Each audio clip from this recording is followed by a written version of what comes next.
Right here, I'm just doing shit, Mongo. Oh, also losing 50 is bad.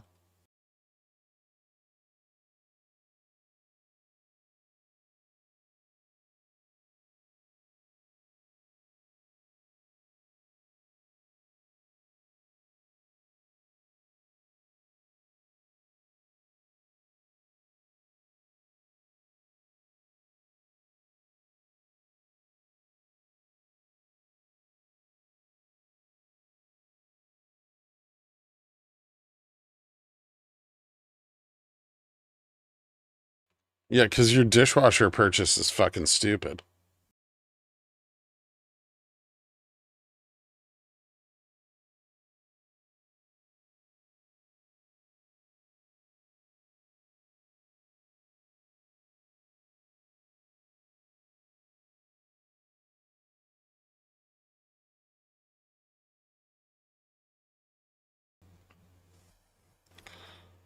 All right, fine. I'm here. Jesus fucking Christ. You guys are so needy.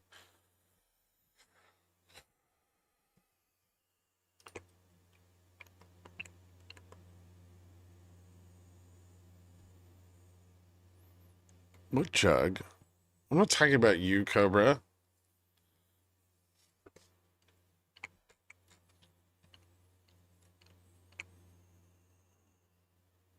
Just wash your fucking dishes. It's not mean. It's ridiculous. $99 to slightly wash a dish and then have something else wash it over 45 minutes while costing you electricity and water. That just means you're going to stick dirty dishes in it and it's going to break. Have you ever thought about reducing the total number of responsibilities in your life instead of increasing them? Euthanize all the pets.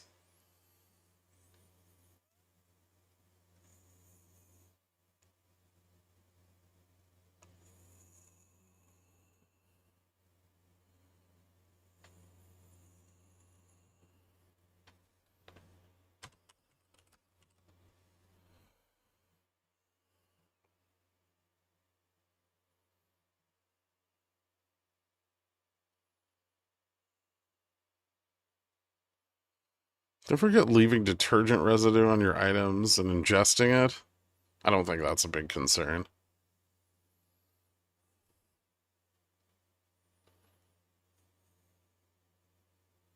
Do you just spend all day thinking of these fantasy scenarios in which me and you have known each other? Siskel and Ebert.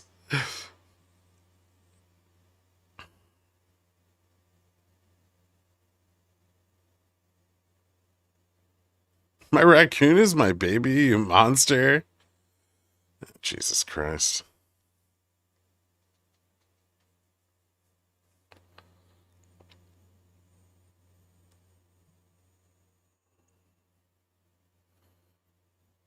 But the gap fill at 45.76. So we'd have to dip below that to lose 50.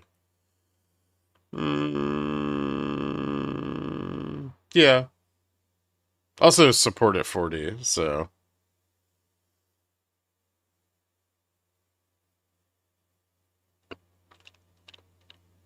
Why do you have so many fish tanks? What the fuck is wrong? What are you doing in your house? This is what I know about you. You have 17 children, 450 rabbits, fish, 900 square feet. At least use the fish tanks to grow food or something. You find some sort of edible fucking seaweed. You have 649 square feet? What do you live in a shack?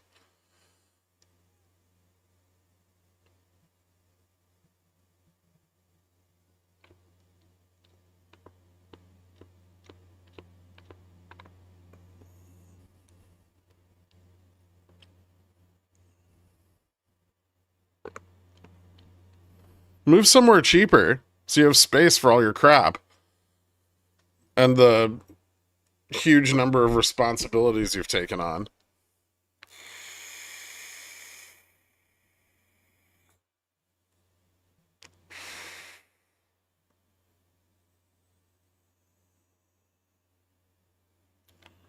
My wife's friend has 13 cats, and someone gave her 4 more. And my wife asked me what I thought about it, and I said, at this point, what's the difference? I didn't see any risk levels on route, so I full ported. Cool. It was good knowing you, Bob Ross.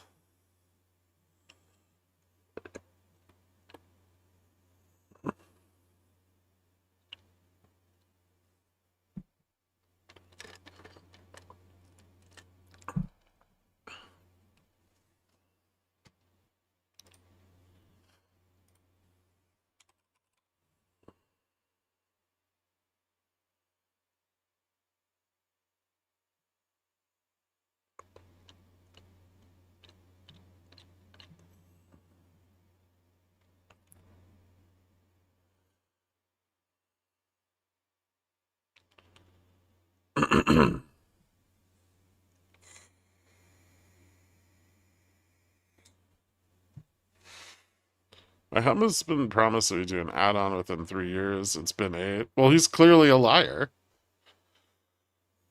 Divorce him. Find a better husband.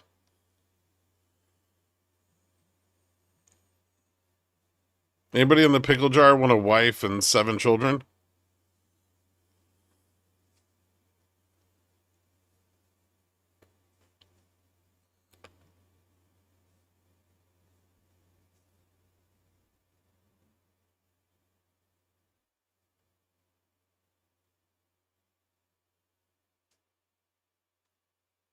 There you go. Borkin's nominate. Now you just need one other husband.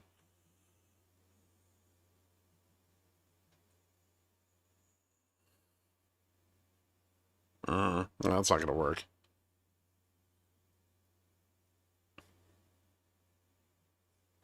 Sure, but I'll only love 3 of them.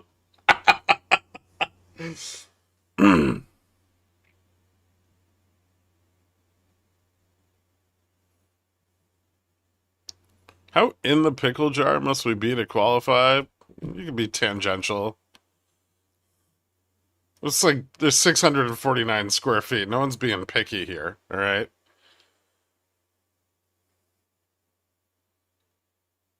You have to provide $1,000 a week for options trading and 2,000 livable square feet.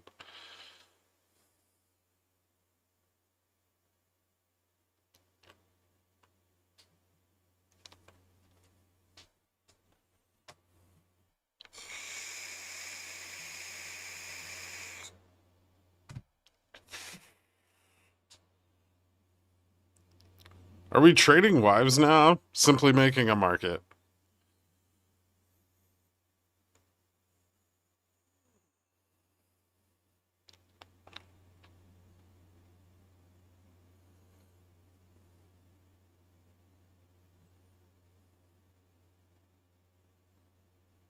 Not really interested in a wife, but did I hear something about mini fish tanks? Sounds like a great opportunity for an aquaculture shrimp operation.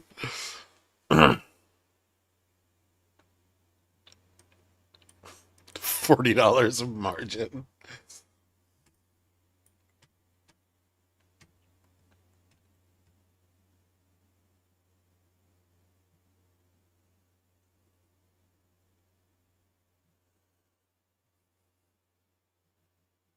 No, we're not. We're not chasing the wind.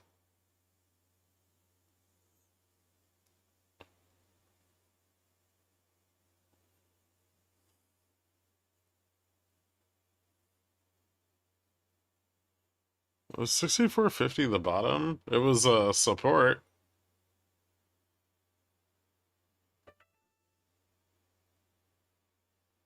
There's resistance at 60 to the upside.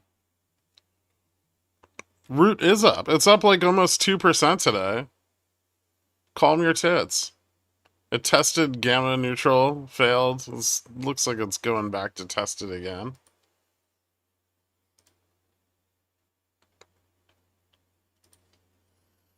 I'm not going to handhold you guys through the trade.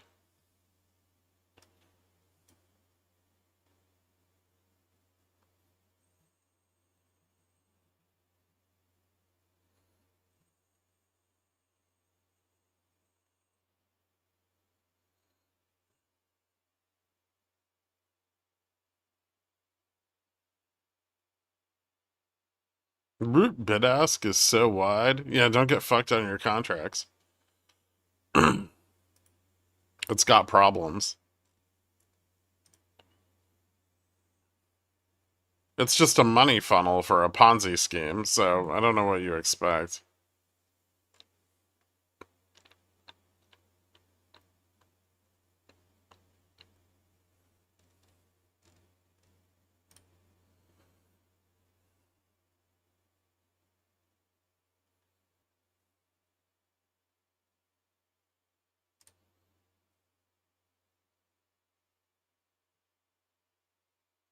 The 95 calls should have printed already.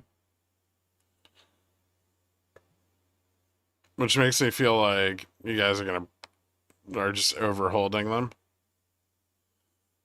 Better hope they print again.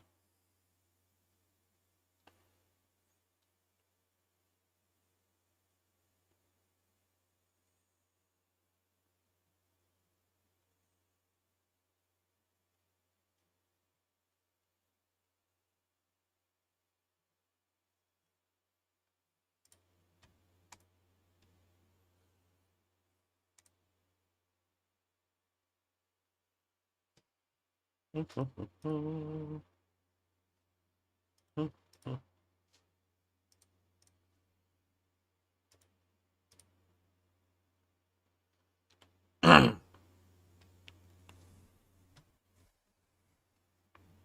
wonder if I put all of my money into Ulti, I just don't have to work anymore. Yeah, it could all blow up. What?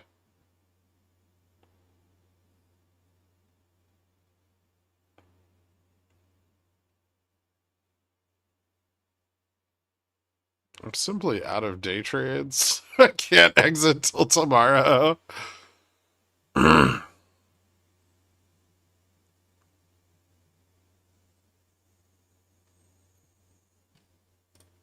don't own any Misty. I don't like the monthly payout.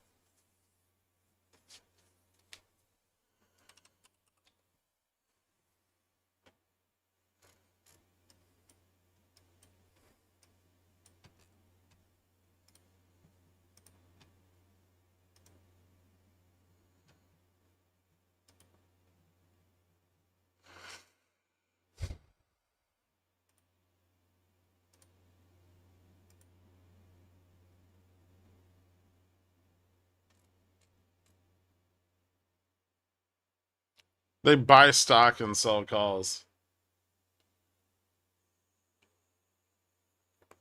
And if the stock goes up during that period of time, they take the appreciation of the stock and then the credit from the calls and return it to the investors minus a fee.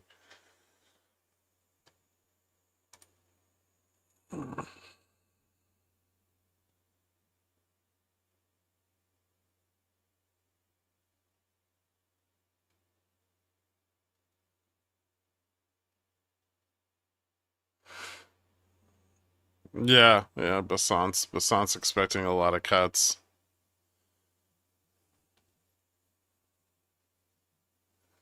Because if he can say that, then yields will go down. And he can issue more debt before the Fed doesn't cut rates.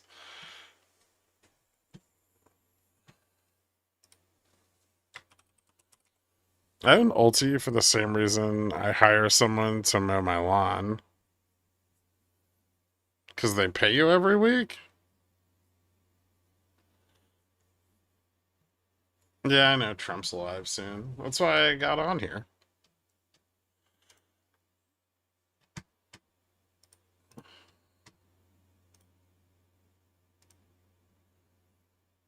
No, they do the work for me. Mm. They do it really badly, let's be honest. Like it's pretty easy to beat 2.5% yield a week selling your own calls. But, who's got time to do that? I agree with you.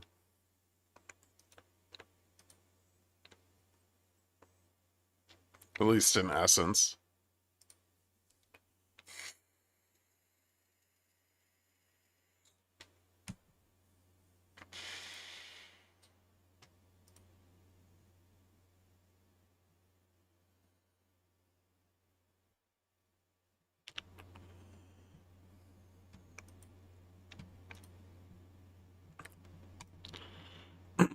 What's Ulti? A Ponzi scheme?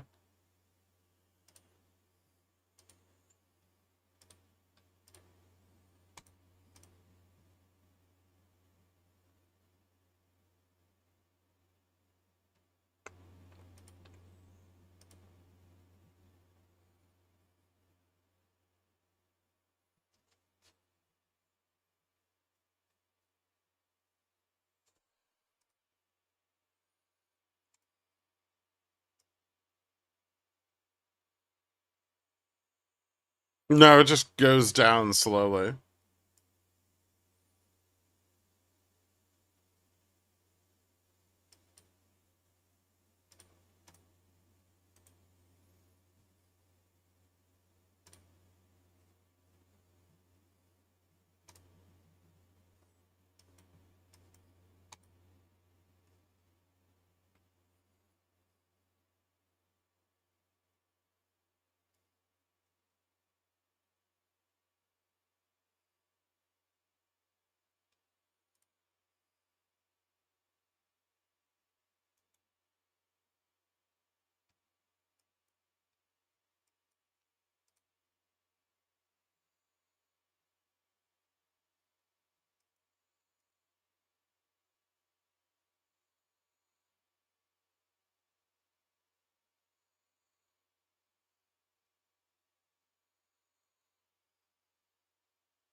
And then it roots a money funnel for a Ponzi scheme.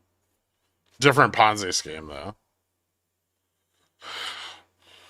I mean, who the fuck knows what Trump's going to talk about? He's going to do a thing at the Kennedy Center and then he's going to ramble for 45 minutes.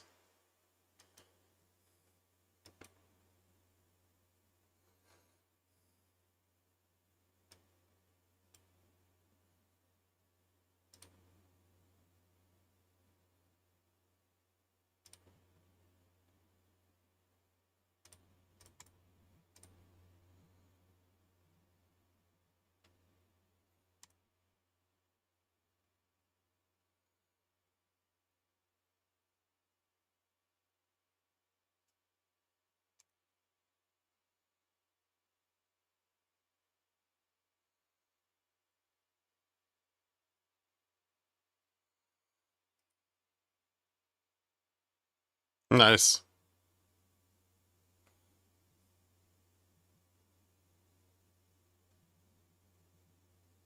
If you're gonna lie, he's gonna lie. Yeah, I know.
And GS updated UI. Working on it.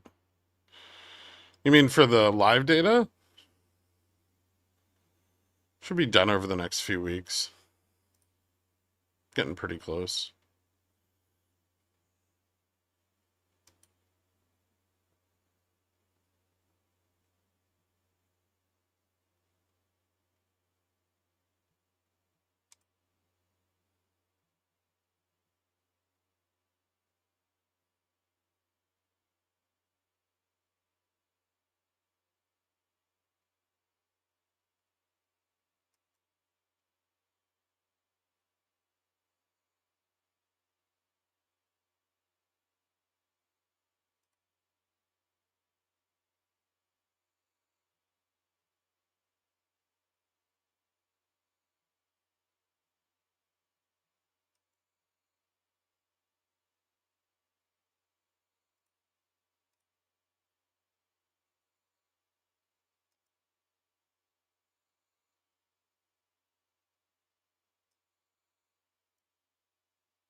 Hmm.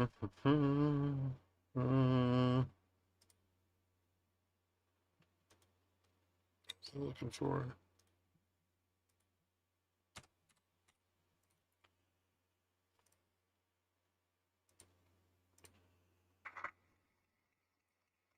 Great. Over.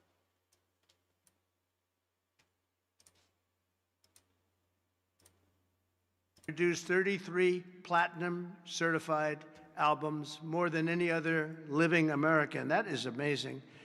He's believed by millions of people to just be as good at it as you can get, and he's beloved by hundreds of millions of people all over the world. He's really something, and they call him the king of country, and we know him very well, George Strait. Okay, please. Oh, it looks nice. You're a good-looking guy. I hope he still looks like that. Second is actor, singer, philanthropist, and star of the Broadway stage. One of my favorite talents. I think he's one of the greatest talents I've ever actually seen. I've always said, and just so we don't get in trouble, I'll say among the greatest artists in the world are the Broadway London actors back and forth. That's all they want to do is they want to do Broadway and they want to do London. They want to do 8 shows a week, including matinee on Wednesday. And if you said make a movie, they can't even think about it. If you say go on television, they don't want to. All they want to do is be on the stage, the live stage, and it's amazing. But I've always said they're the most talented people. And this man may be the most of all. Michael Crawford is being honored. Michael was born in England in 1942. He made his Broadway debut in 1967. I was there. I shouldn't say that, but I was there. Seems like a long time ago. And he became an international sensation in the 1980s for his original portrayal of the Phantom of the Opera, one of the greatest ever, ever, ever, ever. You don't see him like that very often. Winning him the esteemed Tony Award for Best Actor in a Musical. He's won so many awards. Michael is truly a generational talent, had a voice that was unbelievable. It was unbelievable. There's never, I don't know, it's Luciano Pavarotti had a very different voice. The power was incredible, magnificent. Michael had a different kind of a voice. These are just unbelievable talents. But Michael is very special and one of the greatest roles in the history of Broadway. And nobody did it like him. Michael Crawford, thank you very much. Great guy.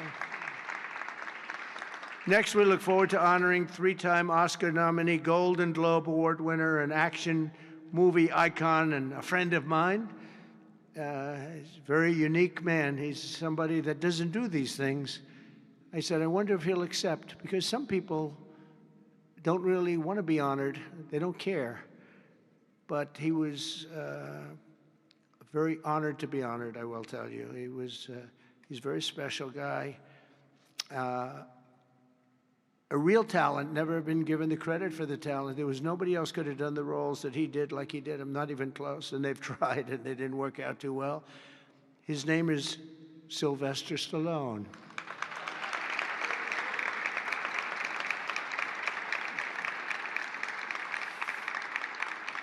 So it's very few, almost, if any, people that could have taken a name and made it so incredible, like Rocky, Rambo, Creed, and others. But think of it, Rocky, Rambo, if you did one, you're good. You do two. Sylvester Stallone played Apollo Creed? I was a young guy, and I went to see a thing called Rambo, and it had just come out. I didn't know anything about it, but I was in a movie theater. Like, we used to go to movie theaters a lot. And I said, this movie is phenomenal. What the heck? And that turned out to be a monster. Rocky. He only does 5 adjectives. That happened, you know.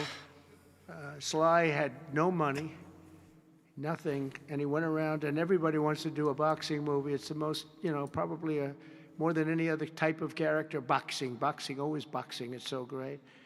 And there's rarely been anything like this one. John Voight did a great one, as you know. Champ, great. I think that was right there, too. John Voight's a phenomenal person, phenomenal actor. But Sly came in and he had no money. He wrote a script along with thousands of other people writing scripts on a boxer. And for some reason, a studio picked up this and liked it. And Sly he's in an old car that he came in from Brooklyn or someplace in New York, but I think Brooklyn. It barely made it to California. He was sleeping in the car. I mean, he had nothing. And he wanted control over who the actor was going to be, because he said it can't be successful if you're going to pick a movie actor with a bad build, okay? A nice face, but a bad body. And he said, I can't have these guys, because he's a tough cookie, and he knew exactly what it took. He knew what a boxer's body was. So they brought him one, and I won't tell you who it was, but it was a big name. But the chest wasn't exactly what you need. One shot, and your heart would pop out. That wasn't too good. Then he did another one. He was fat, sloppy, but had a good face. Then he did another one, and another one, and another one. And he turned it down. He wouldn't take $1 million. He wouldn't do it. What in the fuck is he talking about? And it turned out that when they saw him, they said, you know, you'd be actually pretty good for this role. And he had never done this before, anything like it.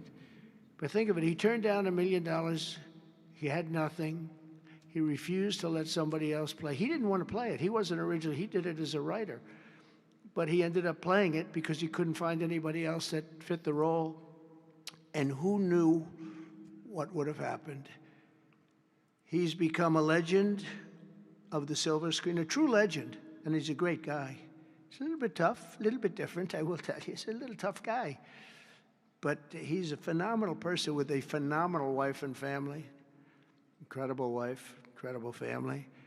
His film's grossing more than 7.5 billion, which is either a record or very close to it. I can't imagine anybody doing more. If you add up Rambo and Rocky and these others, I can't imagine anybody doing much more. 7.5 billion worldwide over the course of 6 decades. And Sly is a pillar of the really American pop culture and a Hollywood superstar like few others, and one of the biggest names on the Hollywood Walk of Fame. In fact, the only one that's a bigger name on the Hollywood Walk of Fame, they say, is a guy named Donald Trump. I'm on the Hollywood Walk of Fame too, if you can believe that one. But he's amazing. He's really amazing, and he's actually a great actor. Fourth will be together celebrating one of the most revered singers of the American disco era, Gloria Gaynor. Best known for her chart-topping 1978 hit, I Will Survive. Gloria won the 1980 Grammy for Best Disco Recording, and her song was inducted into the National Recording Registry in 2016. 4 decades later, Gloria won a second Grammy in 2020 for her gospel album, Testimony, which is incredible. Truly a historic achievement, not only in terms of the years that have gone by to be great that long, but to have the two top of anything in that span of time, and with that kind of period between, is pretty amazing. But I will say that I Will Survive is an unbelievable song. I've heard it, like everyone else. I'm still thinking about the thousands of times. 70s. Yep. And it's one of those few that get better every time you hear it. And nobody can sing it like her. And that's an honor. So, Gloria Gaynor, thank you. Thank you very much. And finally, we'll be honoring one of the greatest rock bands of all time, Kiss.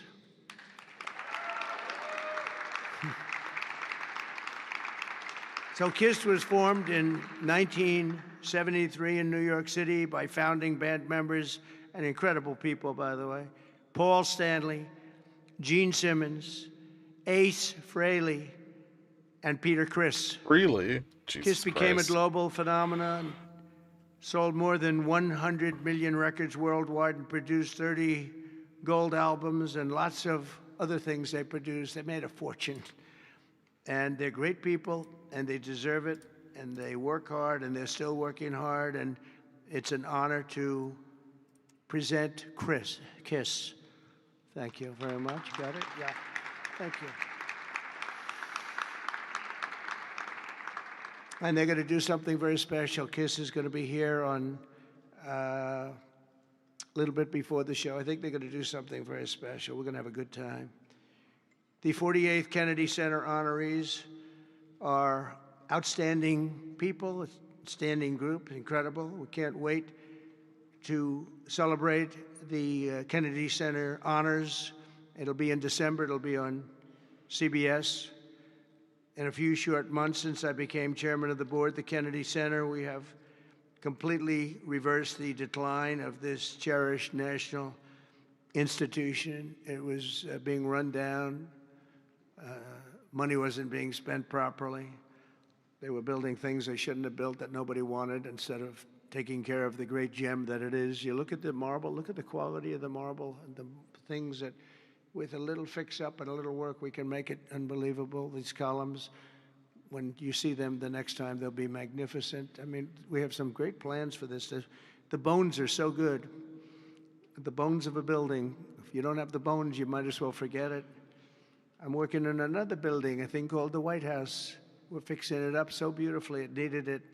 It's been many, many years since it's been properly taken care of. It's incredible. One of the great places of the world. Maybe, I mean, truly, to me, is there anything else even close? But we're doing that and doing some other things, and we're going to also fix up place called Washington, D.C. We're going to make it so beautiful again. We're going to be redoing the parks, redoing the grass. You know, grass has a lifetime like people have a lifetime. And the lifetime of this grass has long been gone when you look at the parks where the grass is old, tired, exhausted. We're going to redo the grass with the finest grasses. I know a lot about grass because I own a lot of golf courses, and if you don't have good grass, you're not in business very long, Lindsey Graham. By the way, you have very good poll numbers, Lindsey. I just saw. Congratulations. Yep, he's talking about grass. But That's correct. a few short months ago, I became chairman of the Kennedy Center, and we completely reversed it. We reversed what was happening.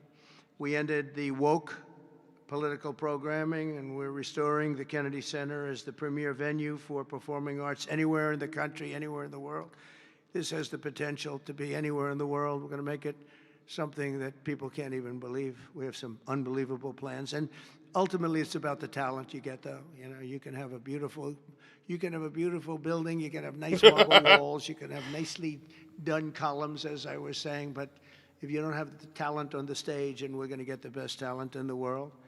To that end, the world-renowned musical Les Mis had a phenomenal 5-week sold-out run this summer. It beat projected revenues by 35%, and we've raised over $10 million in private funds from a lot of generous donors, and we closed the $26 million budget shortfall that they had before we got here. And with the help of Congress, we secured the critical funding necessary to rebuild the building, and we're going to get all brand new, highest level seats, magnificent seats, and it's going to be all new. We could have taken the existing ones and do a little paint job, a little fabric, but it's not the same thing. So we'll be taking out next season. All of the seats will be taken out.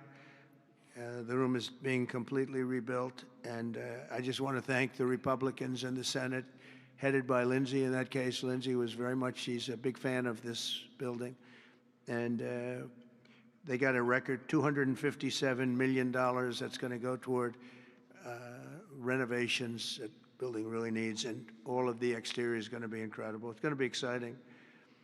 So I thank you very much, and thank all of your Republican senators. I don't think we had too many Democrat votes, probably. You never have. We don't have Democrats voting even for crime. But I shouldn't make this political, because they made the Academy Awards political and they went down the tubes.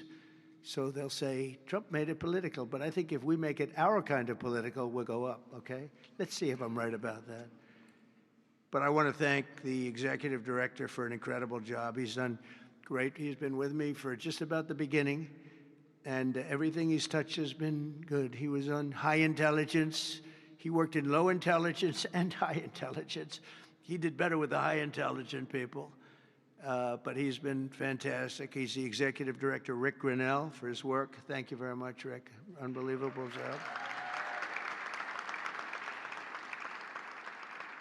And as well as Lindsey and all the people that helped us in Congress, I want to thank, and the Senate has been incredible. By the way, Leader Thune has been unbelievable, and Speaker Mike Johnson. These are great people.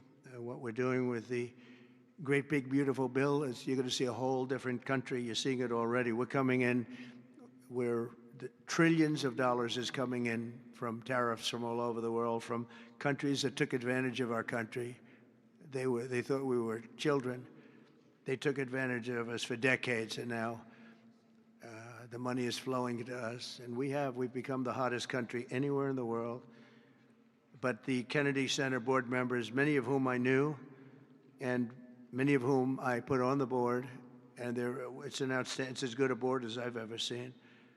And on the board also, and some people that are doing an incredible job. One in particular is Attorney General Pam Bondi. The job she's doing is incredible.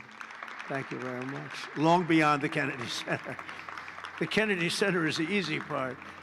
She's incredible, and you're going to see a big change in Washington crime stats very soon. Not the stats that they gave, because they turned out to be a total fraud. The real stats, the stats went through the roof. You know, they had a man that was forced to put up stats like they were doing better. They're not doing better. Crime is the worst it's ever been, but it started as of about yesterday. it started, you see a big change, and people are feeling safe already. I've had so many calls, thank you, sir, thank you. They were afraid to walk out. They're not afraid anymore. And this will be like the border. We started off with millions and millions of people coming in from all over the world, gang members and people from jails. They were unloading their jails into our country. All over the world they were coming, drug dealers. They came from Africa, they came from Asia, they came from South America, Venezuela in particular. They were coming in, Trinidad, and the toughest people you've ever seen. And by the millions. And for the last 3 months, we had 0, 0, and 0. We had 0 people come in for 3 months. They respect our country again. That's the other thing. All over the world, our country is respected again. So I also want to thank the Chief of Staff, Susie Wiles, who's fantastic. She's done an incredible job. And Sergio Gore for the job he's done with personnel. Thank you very much, Sergio. Fantastic. In the coming months, we'll fully renovate the dated and the infrastructure of the building and make the Kennedy Center a crown jewel of American arts and culture once again. I think we'll bring it to a higher level than it ever hit. Actually, it hit a certain level, but we're going to bring it to a higher level than it ever hit. We have the right location, and soon we will be a crime-free area. This is going to be a crime-free area, by the way.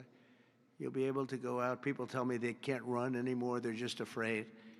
And they'll be running again. We're going to have a crime-free. It's a big statement because if one thing happens all year, Pam, you better be good because they'll say Trump did not fulfill his. One person gets a little injured by somebody, they'll say Trump did not fulfill his promise. No, we're going to be essentially crime-free. This is going to be a beacon, and it's going to also serve as an example of what can be done. We have to get rid of this cashless bail nonsense, which if you look at New York, Chicago, Los Angeles, which is so badly run. Los Angeles, they can't get the houses. They can't get the people their permits to build their houses. They're trying to rebuild their houses from the ridiculous fire that should have never allowed to have taken place. They should have had the water coming down from the Pacific Northwest, but they didn't do that. But they can't get the permits for the people that want to build their houses.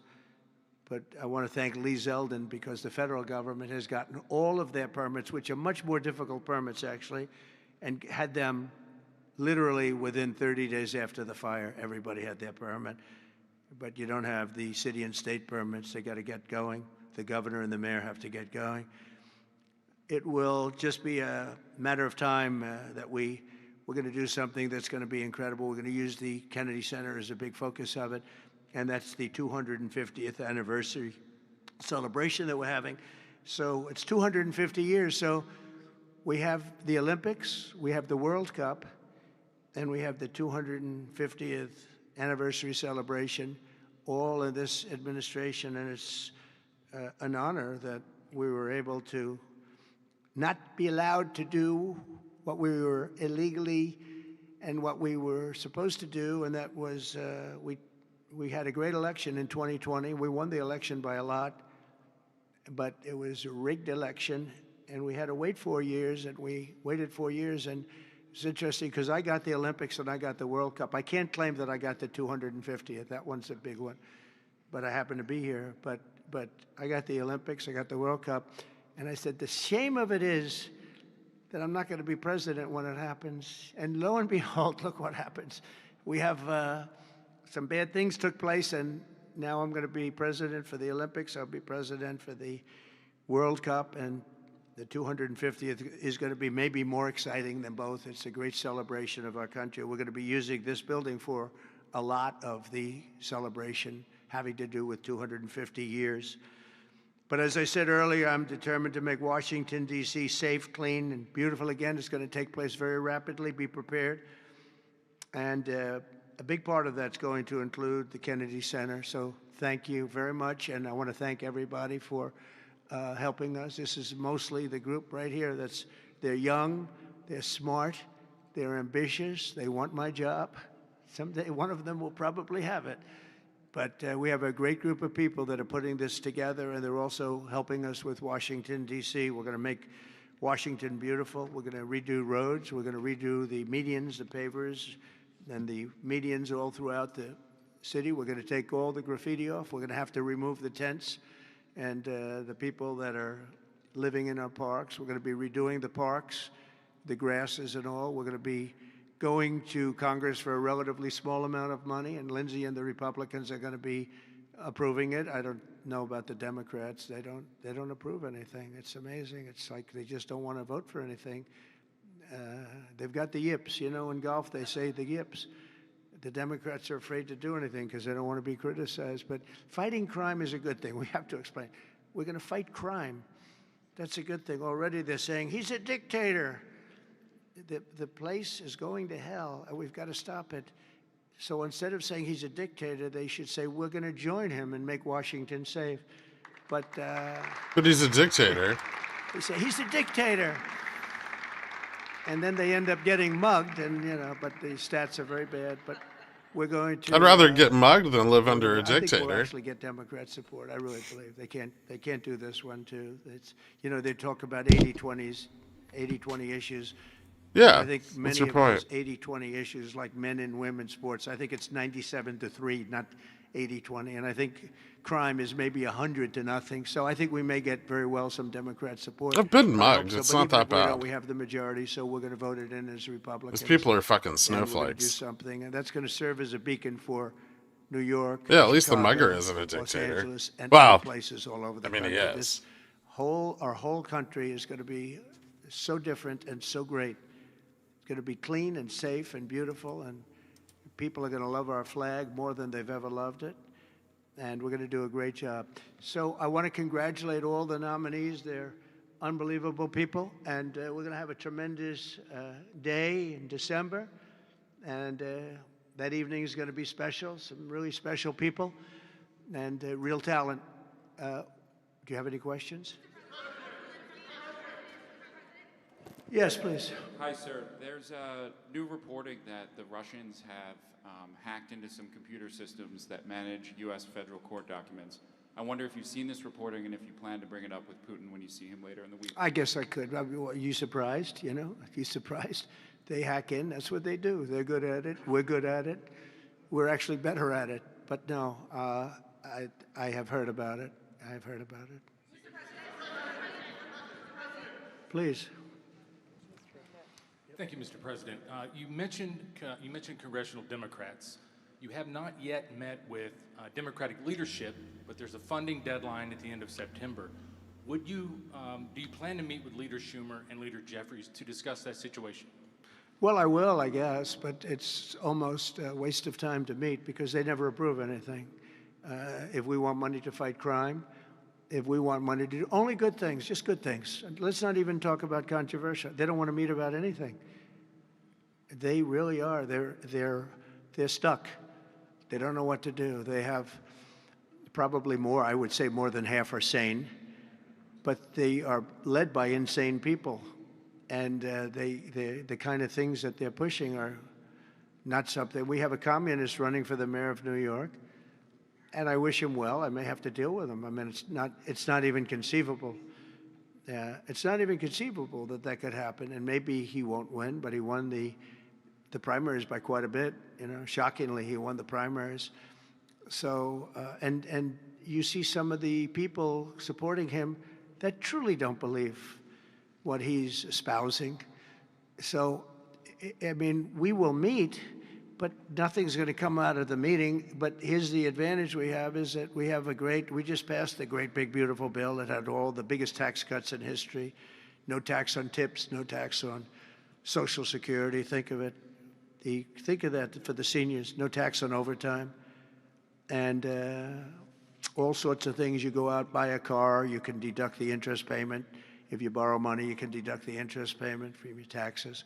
So many things, but the biggest thing is, from a business standpoint, deductions. You know, that was tremendous. It's going to, our country is roaring. Our businesses are, you're going to see some numbers in 12 months when these factories are open. You know, we're opening up factories all over the world, all over the country, but that's all spreading to, I think we're spreading the wealth all over the world, if you want to know the truth. but we're opening them in this country at a level that we've never seen before. We've never seen. So they just don't want to prove anything. They just, we meet with them and they say, as Nancy Reagan said, just say no. They go, oh, just say no. They're afraid to approve anything. If we say, we want to stop crime in this country, or as an example, bail, we want to make it so that people, if they murder somebody, they're in jail. They don't get out on no bail. They say, we don't want that. We want people to murder somebody and they immediately are released and they go out and murder somebody else. It's a big problem, a tremendous problem. By the way, we're going to go for statutes in D.C. and then ultimately for the rest of the country where that's not going to be allowed. Because it was when they did the cashless bail thing that the numbers really started going up. In this city, in New York, in Chicago, in Los Angeles, no matter where they have it, the numbers went through the roof. So we're going to meet with them, of course. I'd like to meet with them. We're going to tell them all these good things, and they're going to tell us no. And then we're going to go out and we're going to vote it in by the Republicans, because I don't believe that anybody is capable of making a deal with these people. They have gone crazy. Go ahead.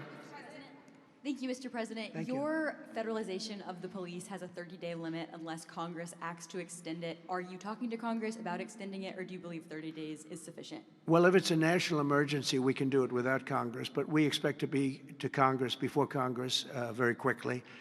And again, we think the Democrats will not do anything to stop crime, but we think the Republicans will do it almost unanimously. So we're going to need a crime bill that we're going to be putting in, and it's going to pertain initially to D.C. It's almost, we're going to use it as a very positive example. And we're going to be asking for extensions on that, long-term extensions, because you can't have 30 days. 30 days is, that's by the time you do it.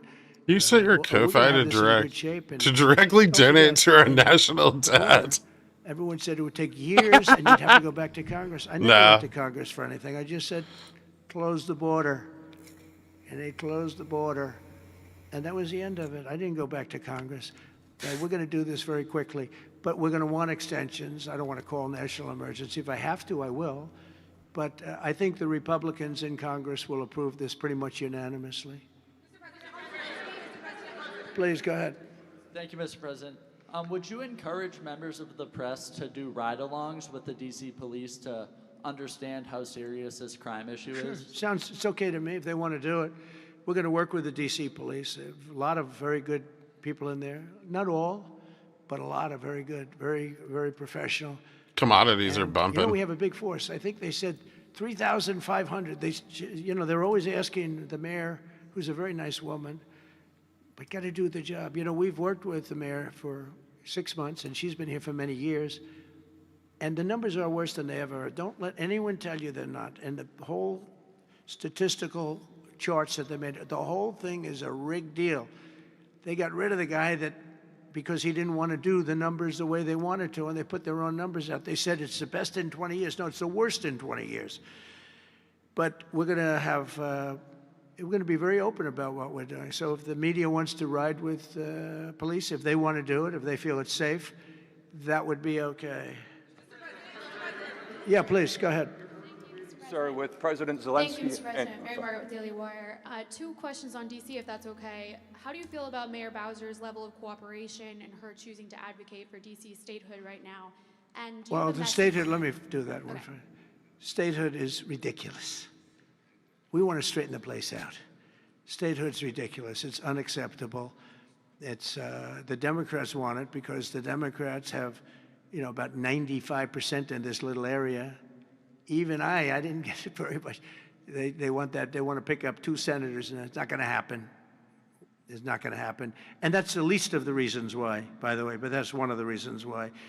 That's What the we only wanna do is reason why. Make Washington, D.C. the greatest, most beautiful, safest capital anywhere in the world, and that's going to happen. I mentioned the word bones before. The bones here, the bones, we have the greatest bones. When you look at that Supreme Court building, I think it's one of the most beautiful buildings.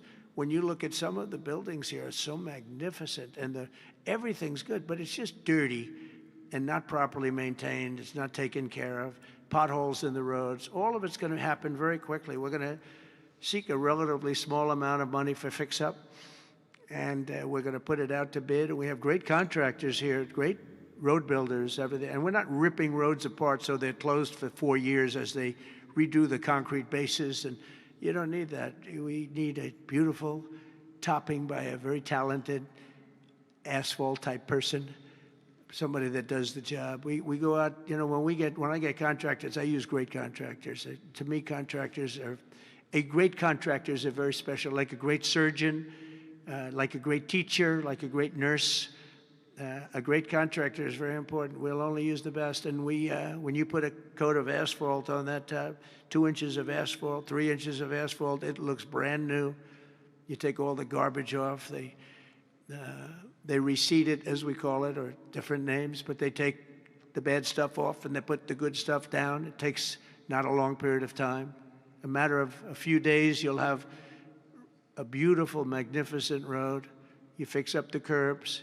You get rid of the medians in this town are just horrible. You know, you're riding around, I think to myself, leaders come from foreign countries. You see, with leaders all the time, different leaders. They came in from India recently and from everywhere. Roblox puts into September. A war that we just ended, Azerbaijan and you know that, Armenia. We just ended the war. The 2 leaders came in. One of them said, my country looks better. The roads are better than, you know, we were talking about it. I said, what do you think? He said, well, the roads are better in Armenia than they are in Washington, D.C. It's embarrassing. And I was asked at the last press conference, they said to me, how important is it? You're doing world peace. We're going to on Friday to Alaska, meeting with President Putin, Russia. How important it is that the capital is important? I said, very, very important. I told my father, said to me, when you see a restaurant and you want to go and you want to have dinner, and then you go up to the front door and it's dirty, turn around and go back because the kitchen's dirty. It's the same thing with the capital of the United States of America. If it's dirty and unsafe, it sets a bad tone for the rest of the world. So we're not going to do that. We're going to have this capital fixed up, safe, clean, and beautiful in a very short period of time. Go ahead, please. Yeah, I mean, it's in support here, but Mr. President, how were your calls this morning with European leaders, and was it your call not to invite President Zelensky to your meeting with Putin? No, just the next opposite. support to the downside's like We had a very good 117. call. There's not a lot of Call. range, I President don't Zelensky was think, on the but call. I would rate it a 10. Seems you know, fine. Very, very friendly. I know the leaders because I was at NATO, as you know. I took it from 2% to 5%, 2% that wasn't paid, 5% that is paid, which is trillions of dollars in defense capability. No, it was always going to be, I was going to meet with President Putin, and then after that, I'm going to call the leaders and President Zelensky. I'm going to call President Zelensky, and then I'll call probably in that order the leaders. There's a very good chance that we're going to have a second meeting, which will be more productive than the first, because the first is I'm going to find out where we are and what we're doing. Again, this is Biden's war. This isn't my war. He got us into this thing. And it should have never happened. This war would have never happened if I were president. But it is what it is, and I'm here to fix it. And I'm here to stop 6,000, 7,000 people last week. 7,213 people last week were killed, mostly soldiers. But missiles being lobbed into towns don't exactly help either, but mostly soldiers. And Ukrainian and Russian, they're not American soldiers, but you know, if we can save a lot of lives, it would be a great thing. I've stopped 5 wars in the last 6 months. And on top of that, we wiped out the nuclear capability of Iran, obliterated it. It's turned out to be a correct word, by the way, because you know some of the press said, well, maybe it wasn't obliteration. It was obliteration. And we're going to meet with, I would say, the second meeting. If the first one goes okay, we'll have a quick second one. I would like to do it almost immediately. And we'll have a quick second meeting between President Putin and President Zelensky and myself, if they'd like to have me there. And that would be a meeting where maybe it could be absolutely work. But the first meeting will not work that out. Certain great things can be gained in the first. It's going to be a very important meeting. But it's setting the table for the second meeting. I think the second meeting, if the second meeting takes place. Now, there may be no second meeting, because if I feel that it's not appropriate to have it because I didn't get the answers that we have to have, then we're not going to have a second meeting. Thank you, sir. Thank you, sir. I didn't ask you. Go ahead, please, address. I just wanted to ask you, thank you, Mr. President. How involved were you in the selection process of these honorees? I would say I was about 98% involved. No, they all went through me. They came over, Rick and Sergio and everybody. They said, I turned down plenty. They were too woke. I had a couple of wokesters. No, we have great people. This is very different than it used to be. Very different. These are great people, and they're not. I don't have any idea of the Republican, because I want people that. The Kennedy Center has everything. Look at the Academy Awards. It gets lousy ratings now. It's all woke. All they do is talk about how much they hate Trump. But nobody likes that. They don't watch anymore. That used to have 45 million people watching. I remember The Apprentice, first season. The Apprentice had 42 million people. The Academy Awards had 41 million people. We were the second show to the Super Bowl. But since then, the Academy Awards have gone down to, I think they've gone down to numbers that are like a regular show because it went woke. We're not doing it for that reason. We're doing it because we want the great talent. But these are great people. So I was just a very long answer, but I was very involved. Thank you, Mr. President. The Biden administration was auctioning off border wall materials, but we're hearing now that the auctioneer is selling those materials back. Are you finishing building the wall? Well, I built hundreds of miles of wall, and I was getting very close. I actually finished the wall, but then I added another 200 miles because when you do the original wall that I said I was going to build, which I got built, and I got it to the specifications of the Border Patrol and ICE, the exact. They wanted steel, they wanted concrete inside, they wanted rebar inside that, they wanted it to have wires. We have the walls are wired for, all of the internet stuff and security things.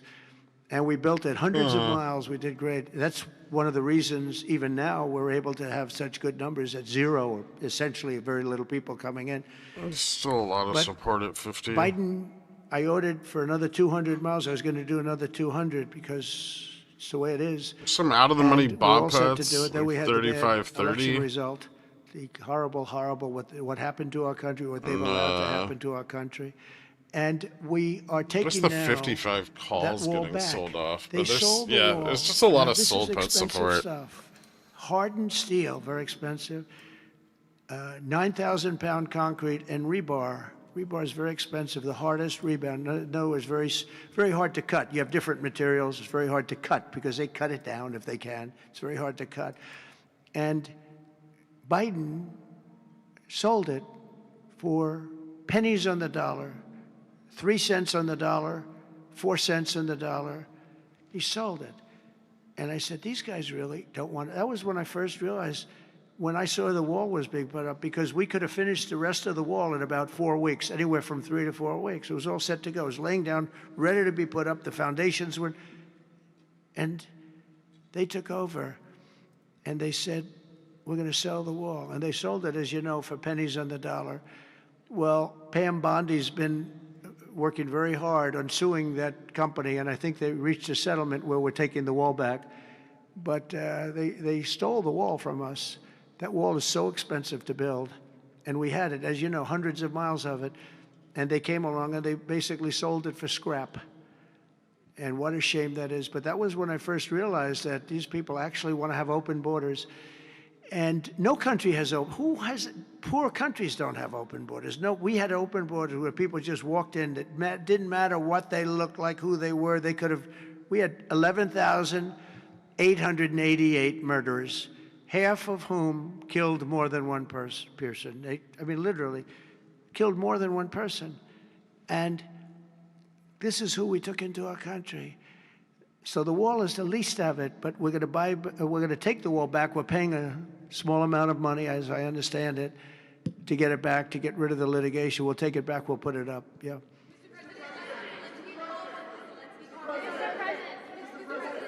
Go ahead in the back, please.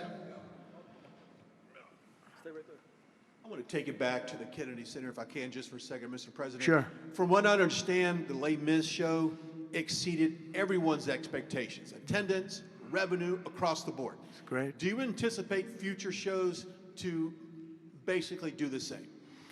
I like that guy. Now, that's called a question, okay? And he's a great reporter, actually. Thank you very much. I appreciate it.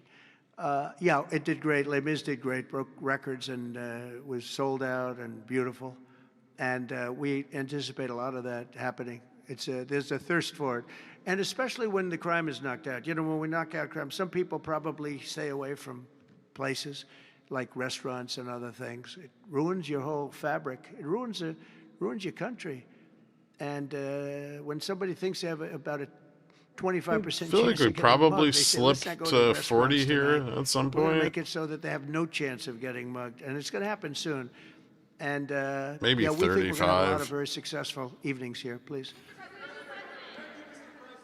Will Russia face any consequences if Vladimir Putin does not agree to stop the war after your meeting on Friday? Yes, they will. Yeah. What will the consequences There will be be? consequences. Sanctions, tariffs? There will be, I don't have to say, there will be very severe consequences, yes. Yeah, please. Can I ask you a question about the Fed? Right next to you, please, yeah. About the Federal Reserve. Oh, Federal Reserve, my favorite. Posted Too yesterday late. that you're He's too late. You're considering suing Jay Powell. Can you update us on your thinking about that and tell us where you are in your search for a new chair? Well, he took a building that could have been painted and fixed, like we're going to fix this building for very little money. And that was in better shape. He took a building and what they did to that building, they built a basement under the building. It didn't have a basement. This is simple to understand. The building is right next to a thing called the Potomac River. The beautiful Potomac River. That means lots of water. And the water is right under the building. And they decided to build a basement under the building in the Potomac River. So in order to do that, you need the biggest pumps that God ever created. And they were pumping their hearts out, but as big as those pumps are, you can't pump it fast enough because it's the Potomac River. If the pump were bigger than this room, you couldn't pump it. But they tried, and they've been building a basement. And I said, "Why did you want to build a basement?" "I thought it would be a good idea, sir." A basement is the least valuable floor in a building. I know a lot about real estate. The least valuable thing is the basement. And you don't build a basement under a building that is 2 feet above the river that's right next door. You know, it's right near the river. People don't realize the river's right out their window. And that's the beginning. They did just a terrible job. Instead of, I could take a ceiling like this, they'd rip out the ceiling because they see a crack. Let's rip out the ceiling. And I would fix the crack, and I would paint the ceiling. And under the ceiling, they put the most incredible protective material. They go out by 3/4 inch, brand new, gorgeous 3/4 inch plywood and sheetrock, hardened sheetrock. And they had it all over the building. So if a little piece of flake came down, but the problem is when they took the ceiling down and it would hit, they spent millions of dollars on protective material that you didn't have to spend anything. He could have done that job for $25 million, and they spent $3.1 billion.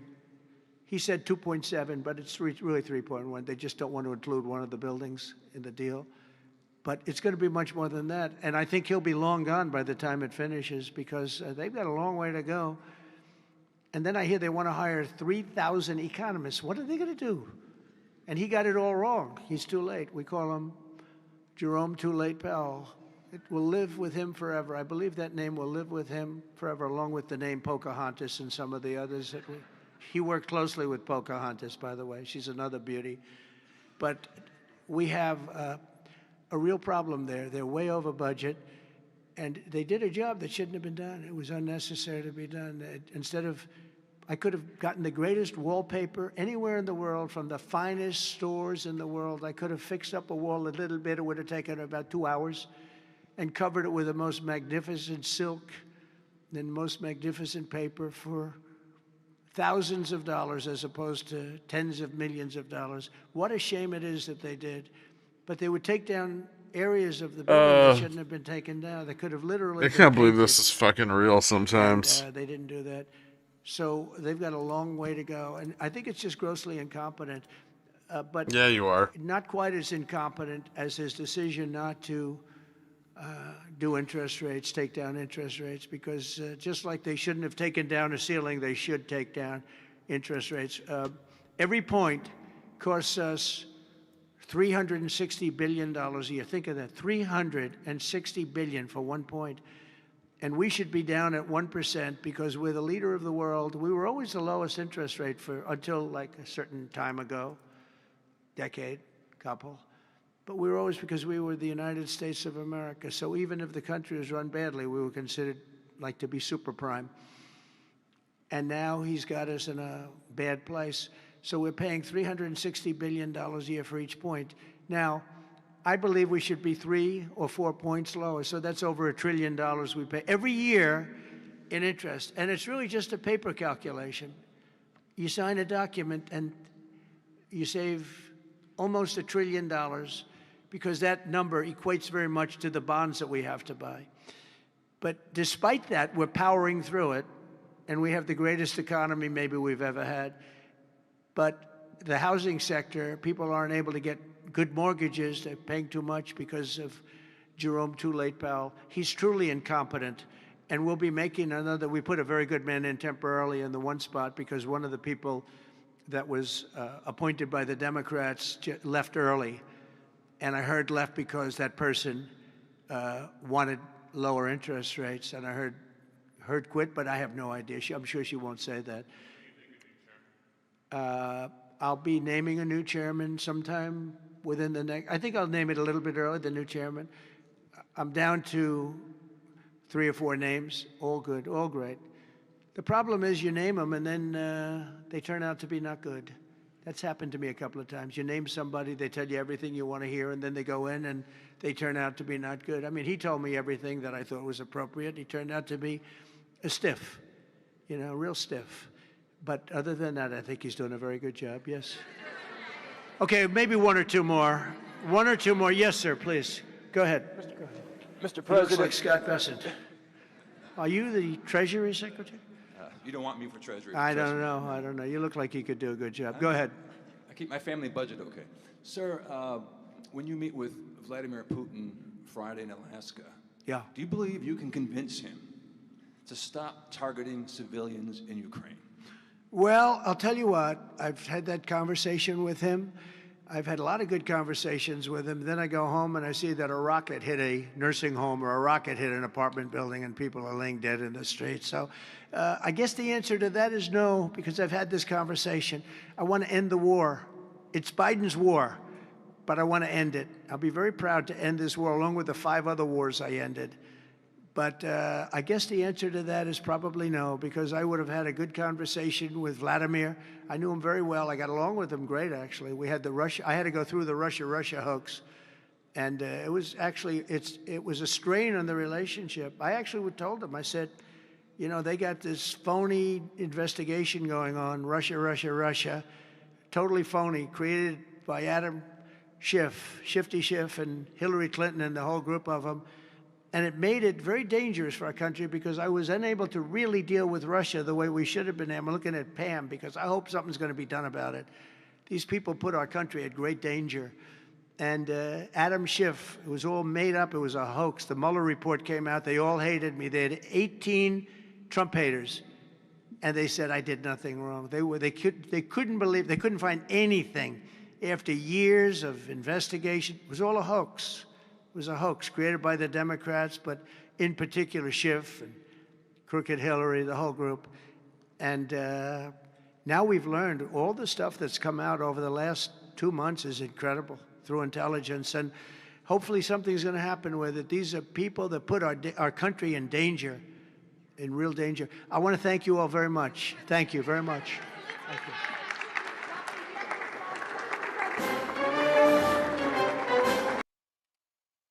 Ugh, Jesus Christ. 3.5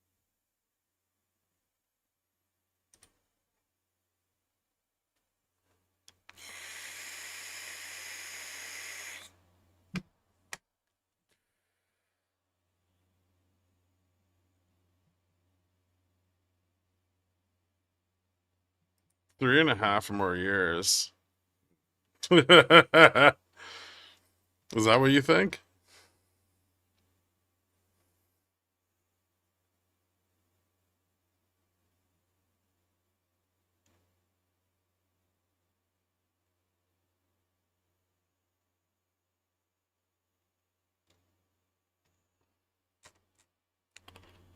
Hmm.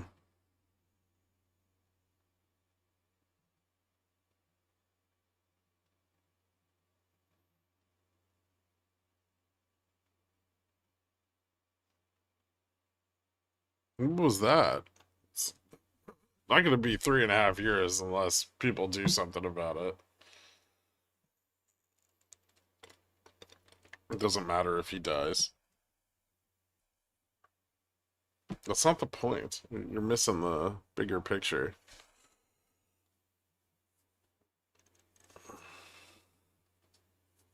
Is Root gonna do it? I don't know, maybe.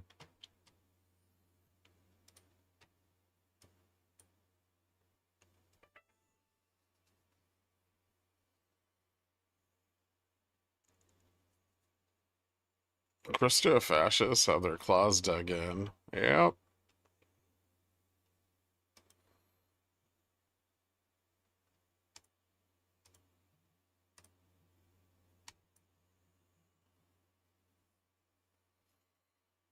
Is he gone? Yeah.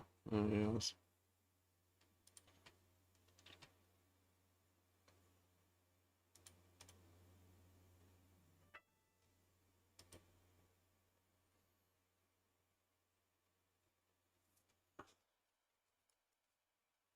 Turn this party around. I just want to lose 50.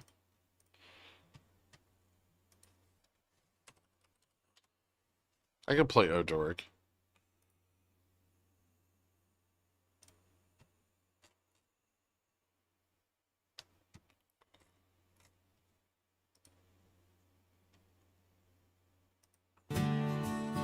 Dork was a man who took a gamble bold. In the city, lives of stories never told. Played strangles on a speedway, fate wasn't kind. We just lost 50, that was it? That would be depressing. Wandered through the alleys, searching for a place. But whiskey and regret were all that filled his space. City folks just passed him by without a care. Dork's dreams were shattered, floating in the air. Oh, Dork, where'd you go wrong? Trading your life for a gambler's song. Hopes turned to ashes in a fiery storm. Now you're just a ghost in the woods, so forlorn. Sold his last possession for a ticket to nowhere. Took a bus to the forest where he found despair. Built a shack of timber, shadows and pain. Swore never to gamble his soul again. Nights grew colder and the silence loud. Living with memories, wearing them proud. A fire kept him company, though his heart was stone. Dork danced with the darkness, always alone. Oh, Dork, where'd you go wrong? Trading your life for a gambler's song. Hopes turned to ashes in a fiery storm. Now you're just a ghost in the woods, so forlorn. Oh, Dork, where'd you go wrong? Trading your life for a gambler's song. Hopes turned to ashes in a fiery storm. Now you're just a ghost in the woods, so forlorn.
What was that? I don't know, some other song.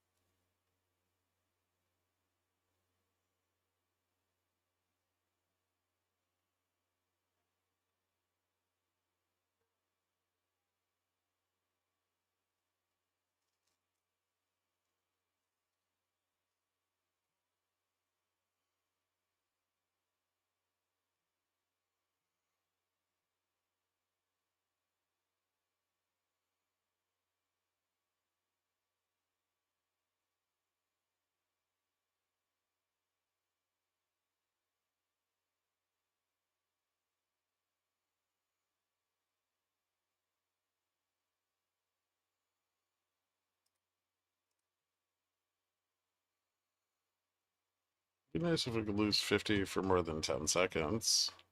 There's a lot of support there.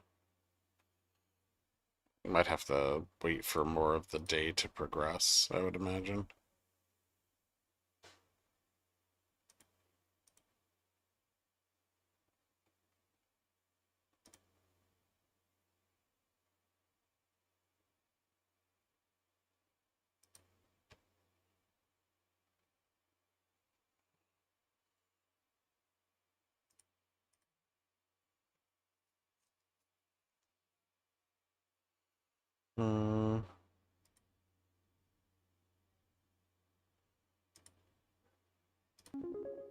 Gorilla Mode put their pickle in my jar. What's your cock to ball ratio 5?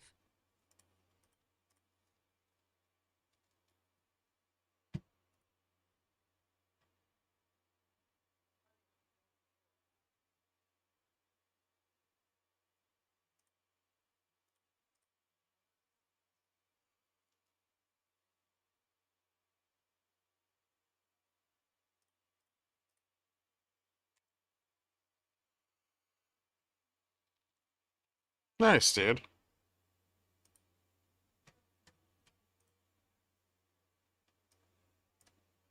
It's moving back up. New high for the day.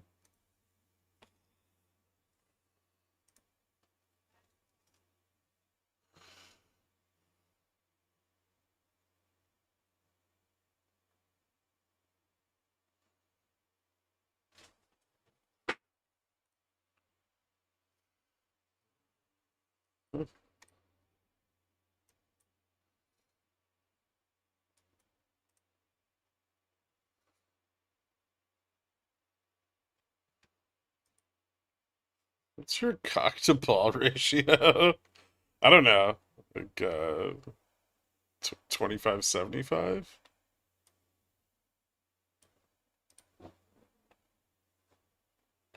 I've never thought about it. Are we doing like volume?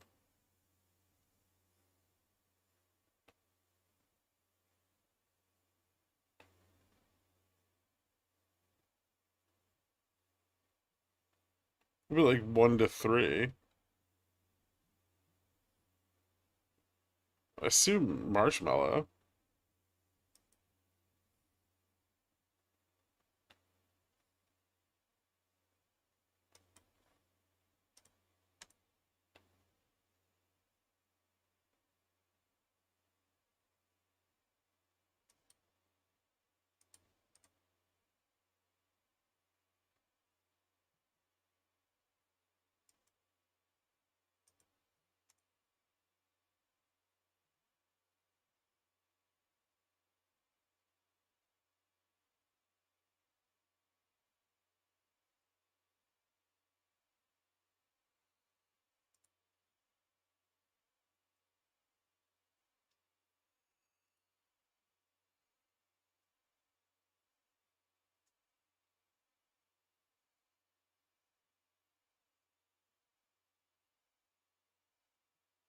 Wait, 4 to 1? So he's 4 ball to 1 cock? 1 unit of cock?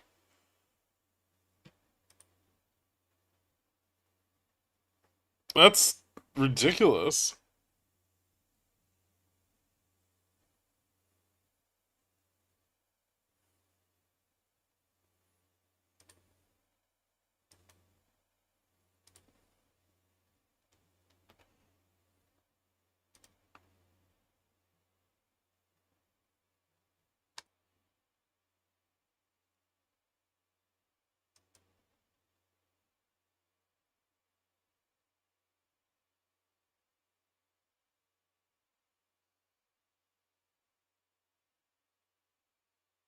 That seems unhealthy.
Yeah, but 6 inches flaccid could just be 6 inches hard. Did you get them hard and then remeasure?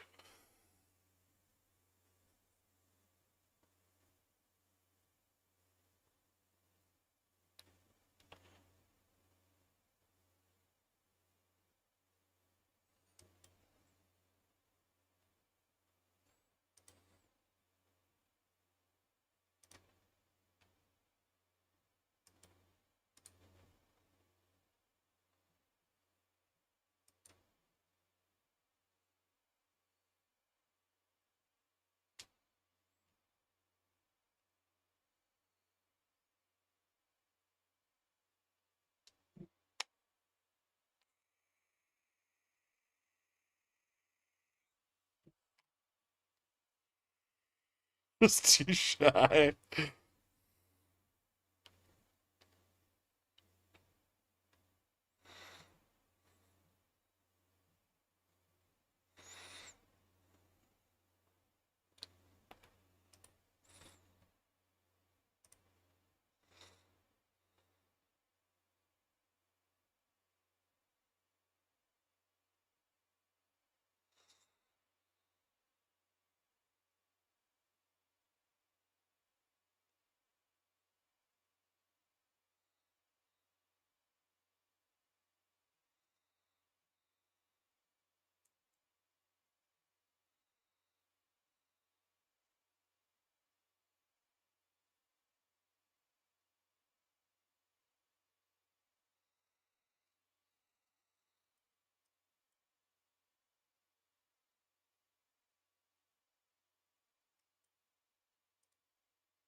We're having this conversation without Kendra because of Gorilla.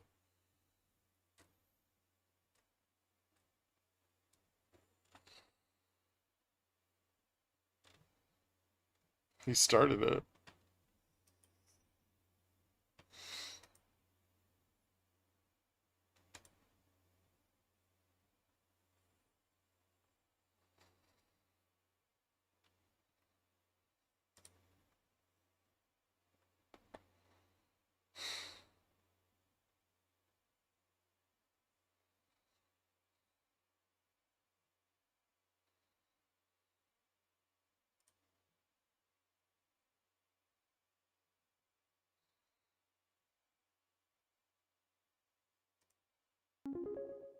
Not poopy put their pickle in my jar, make this $3 again 5.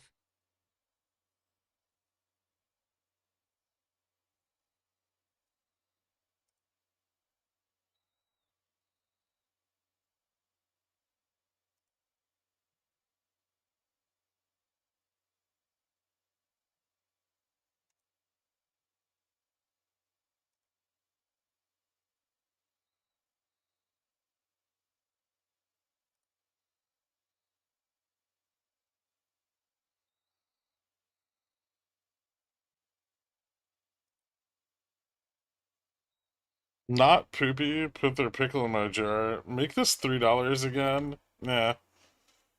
Too much spam. I have to keep Dork from fucking donating every day. And then complaining about not getting paid.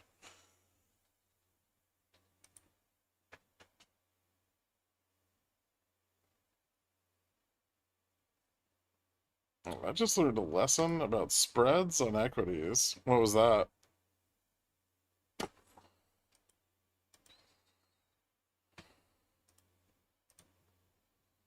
Never said stops. I'm not sure you learned the right lesson. NQ looks like it's gonna dump hard as fuck.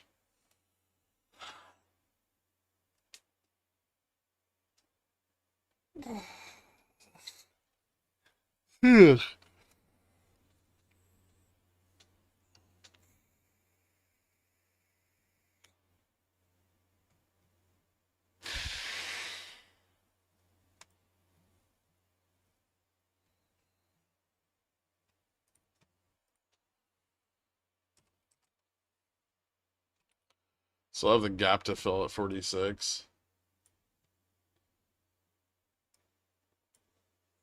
IV's up a little bit. I'd be careful of a bounce off the gap. Upside gap at 53. I'll be right back.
Well, we filled the gap.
Got it.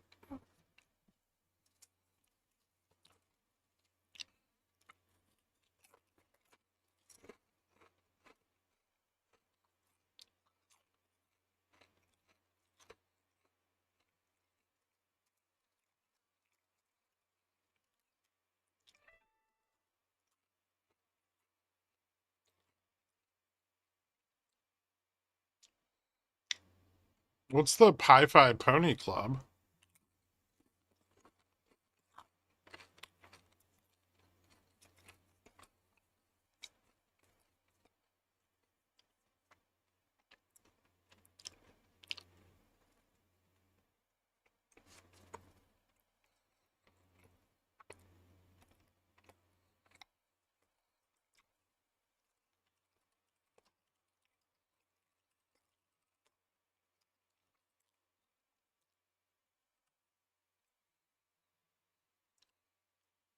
What's up, Aerodactyl?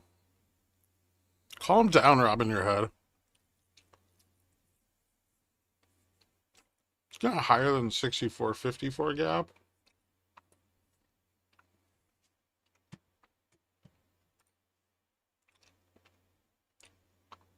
I don't know. We'll see. There's a lot of sold puts at 55 still.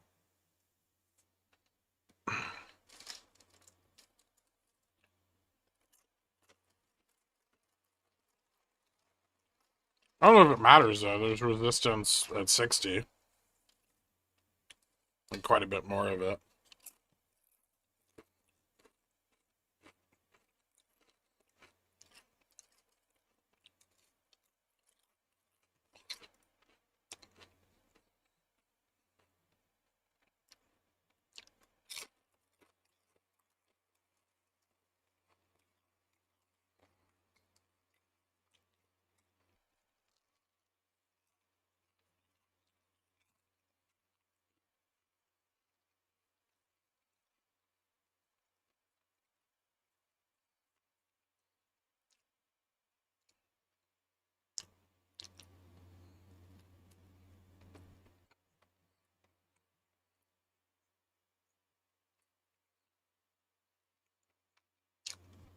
Trump wants 1% interest rates.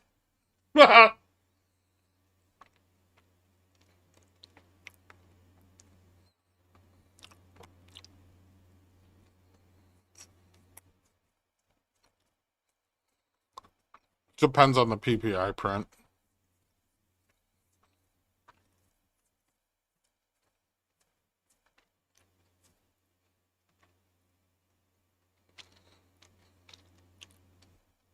So he can refinance all his own debt? I wouldn't doubt it.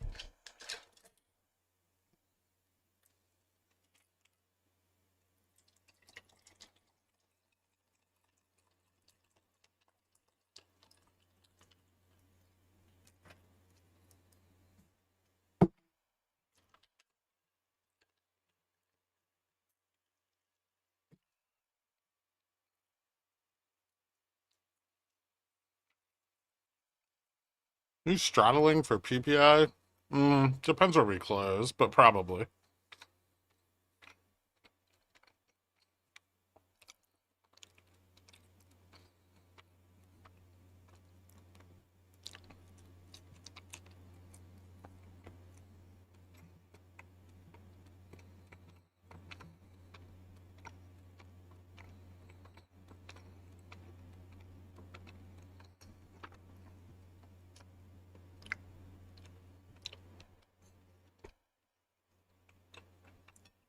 I don't think it's going to make it that happy.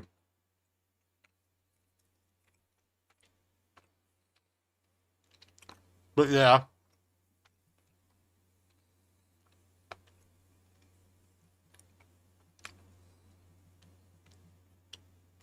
You could like overweight the spread on the buy side, I guess.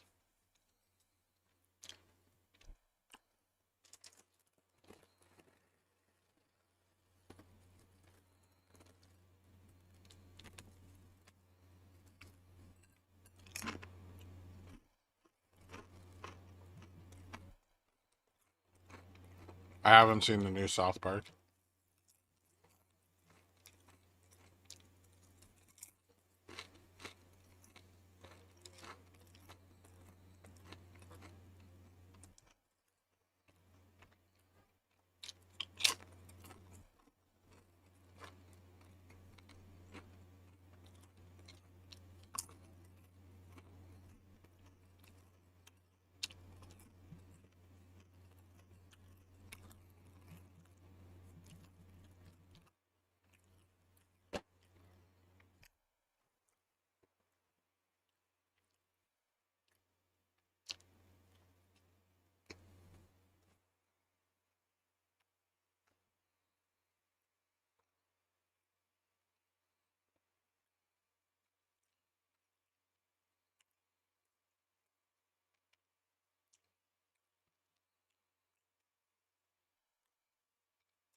All right, hear me out.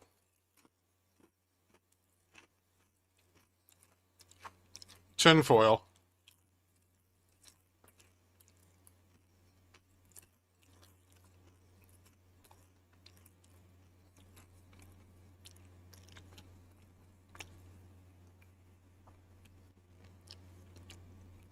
Within 2 weeks of meeting with Putin, Trump dies.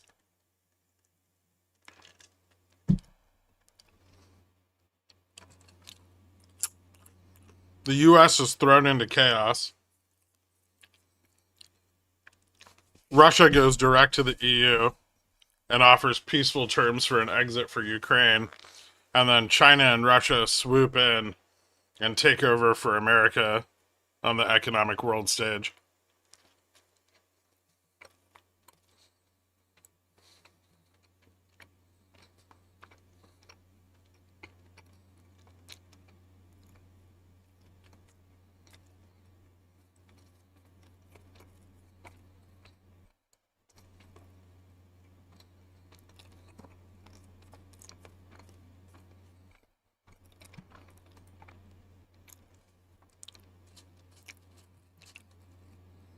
There'd be a lot of chaos. Are you kidding?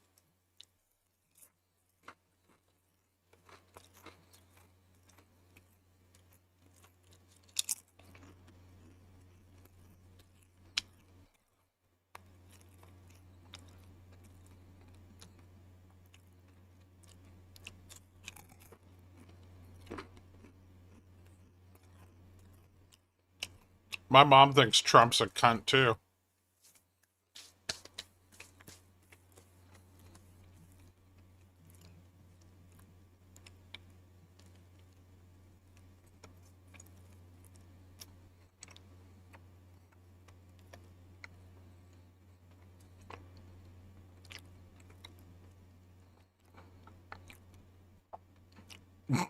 I wish I could say the same about my parents. Sorry to hear that.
So you're not failing 45.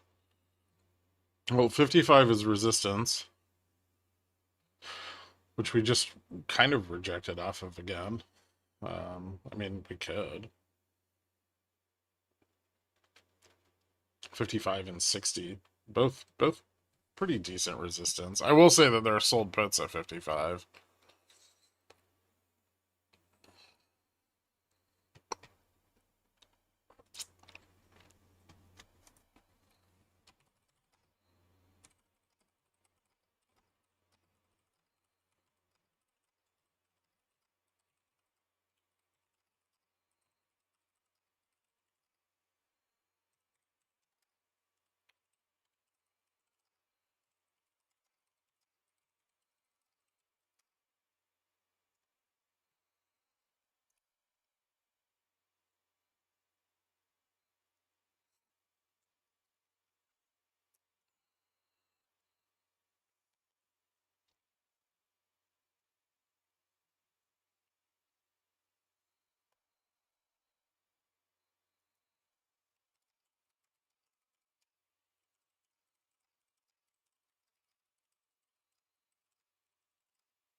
The mustard line. Dude, the mustard line isn't even in a fixed location. It just moves based on where the chart is.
Hmm.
Hmm.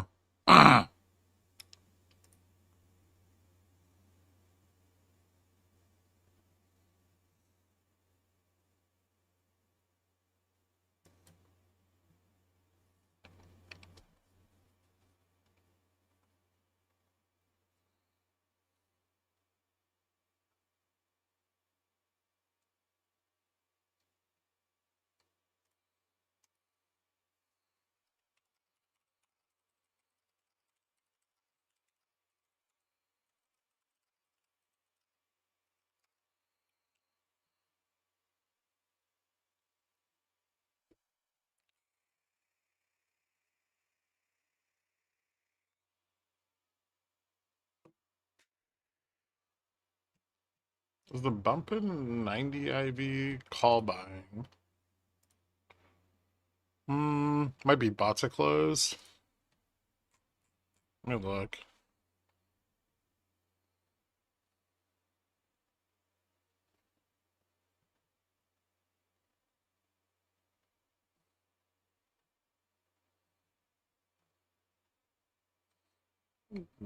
If it is, it's not very much of it.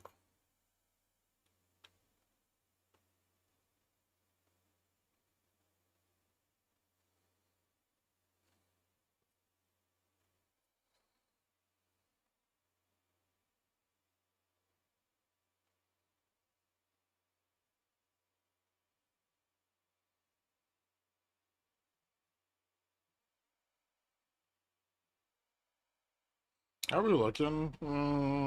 Bit range bound. 35, 65 on the outside range, and then like, but right now stuck between 50, like 50 and 60.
DF above DF? Yeah, just a little bit, which is bearish. Still kind of hard to lose 40 though.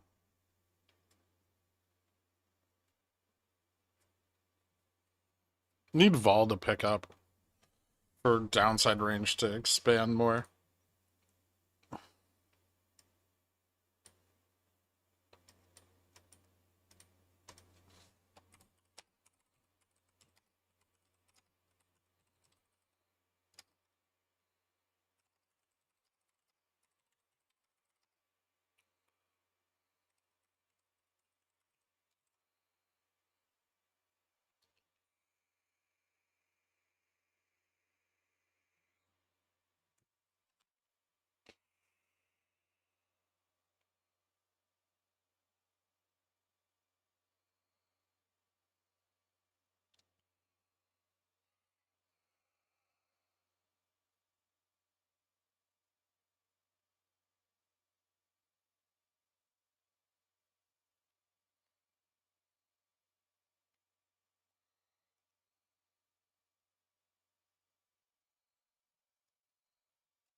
You experiment with a gamma flip above the delta flip is bearish.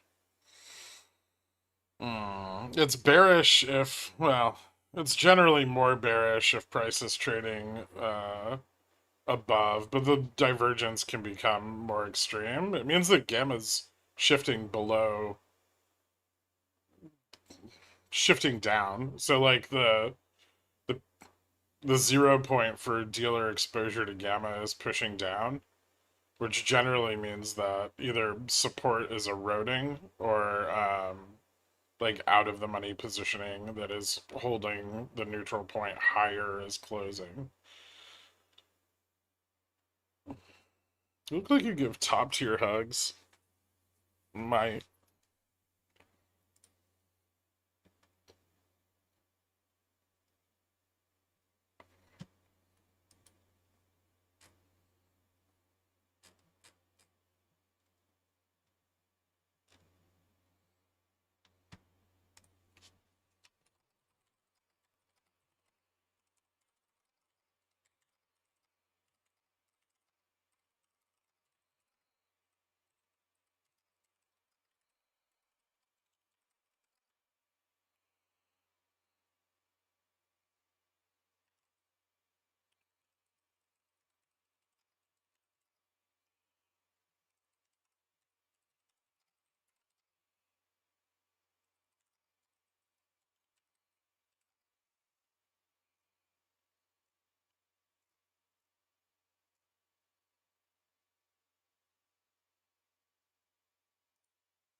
This case, charm would be a good metric to watch, I'd assume. Yeah. Yeah. Well, more so over the next 2 hours, but yes. Charm becomes increasingly more important into the end of the day.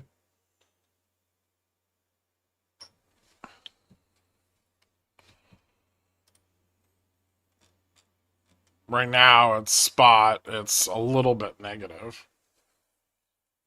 Just a touch, but like slightly above like 49, it starts to turn positive. Or, sorry, I guess slightly above. Like 50, maybe like 52. Yeah, like 52. It starts to turn a little bit positive. Remember, generally, charm, like the 0 point for charm is going to be roughly the 0 point for delta. It's a little offset, but not much. So if you're wondering, is charm positive into end of, like, you have the chart, right? Like, you can just go look at the fucking chart here, and you can see that obviously charm is a little bit negative here. But sometimes it can be a little bit harder to tell. And I would say in instances where it is harder to tell, you can generally just use delta. You're not going to be more than like a strike off from like where charm is 0.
Bought Root after its cross of GN this morning and just sold for 50% profits. Thanks, Dad. Nice, dude. Great call on Root. Yeah, that one looked fun.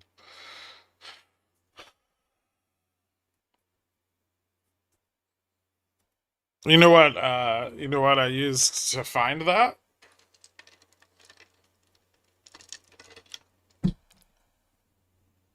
Gamma Strike. I used Gamma Strike.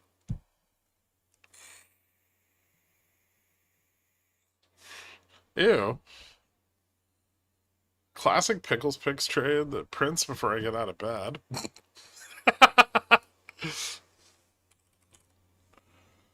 I'm pretty sure Root's still printing. I mean, there's a lot of room to the upside on it, but risky, longer dated.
I think anything above 100's chasing it, but I mean, it's got room to run out to like 125. But it can't be with weeklies. It's going to need theta, and then you risk having the market decline. So,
yeah, a little bit.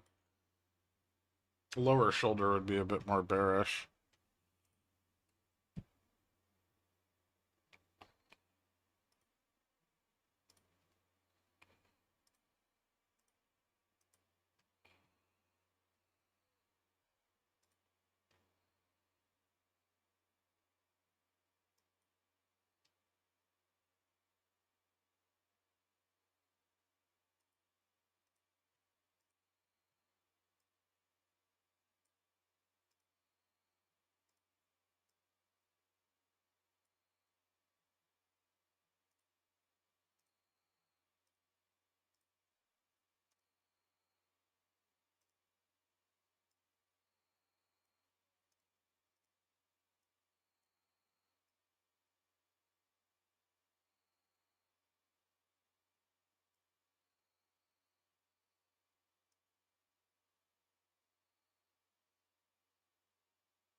Hmm.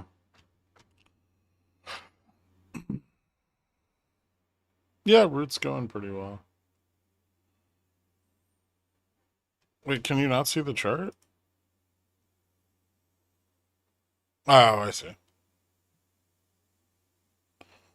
Yeah, the better support's getting over time.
Hmm. Stock shit. Alright. We're ending the day at 55, aren't we?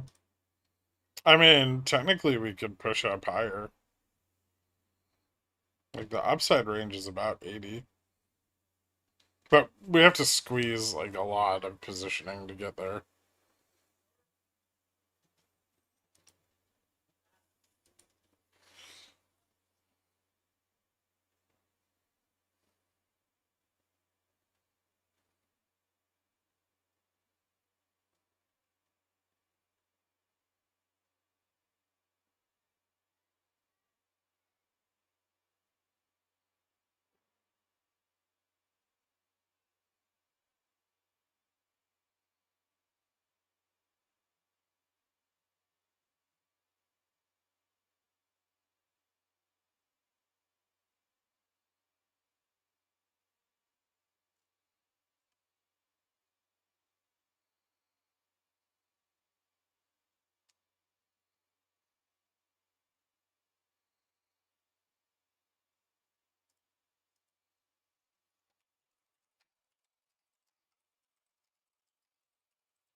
Hmm.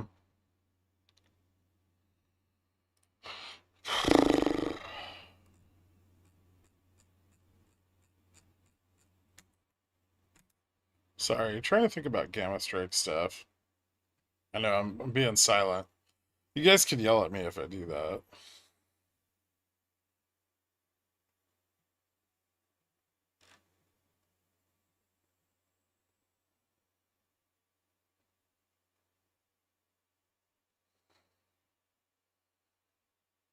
Still possible to get back to 6,400 by Friday? Yeah. We're not that far from 6,400. Talk to us about downside potential here. Uh, we could we could fail the upside test and fall back to 45. 60 is a decent resistance.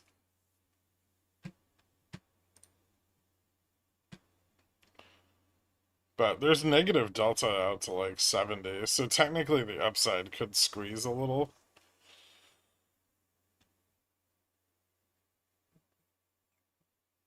Should be somewhat interesting. Oh, it flipped.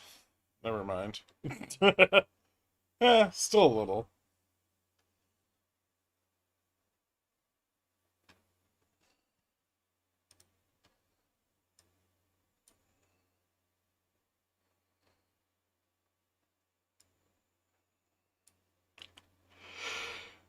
Hmm.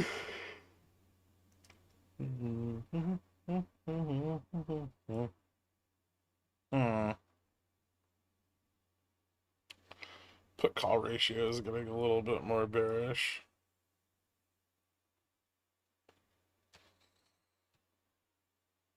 Although that could just mean more sold puts.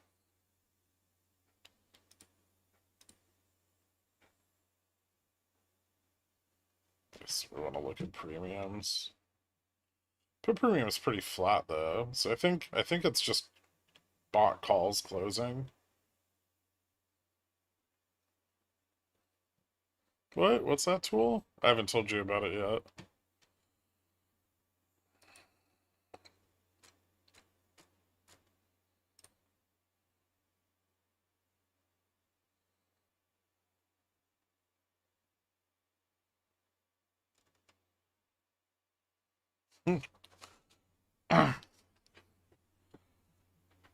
The new Pigeon Whale channel, best channel to date.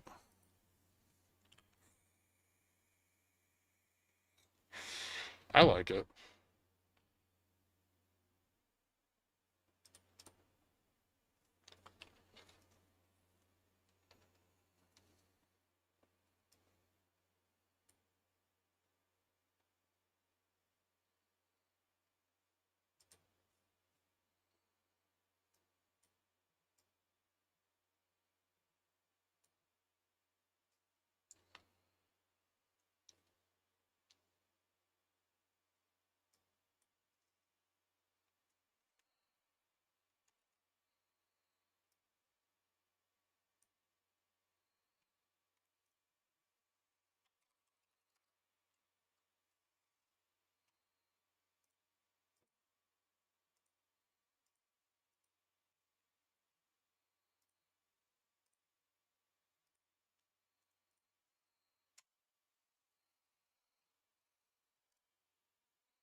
I'm not muted.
I need to charge way more money for Discord.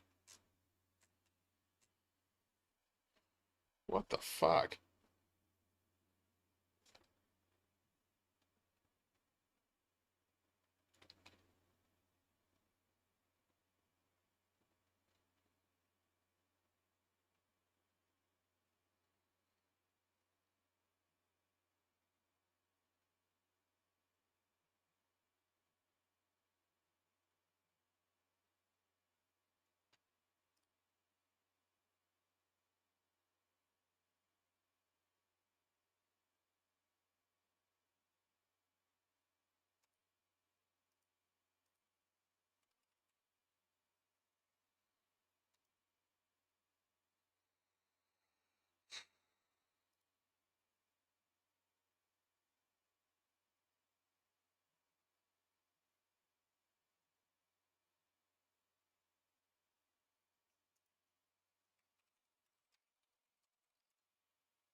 Where are we going?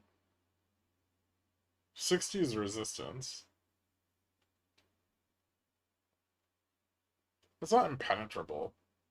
It's just resistance. 65's already building up like a bunch of gamma. We could push out to 70. Technically 80. If bulls really pump it.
No, I don't think they get back up there. I'm just saying it's possible.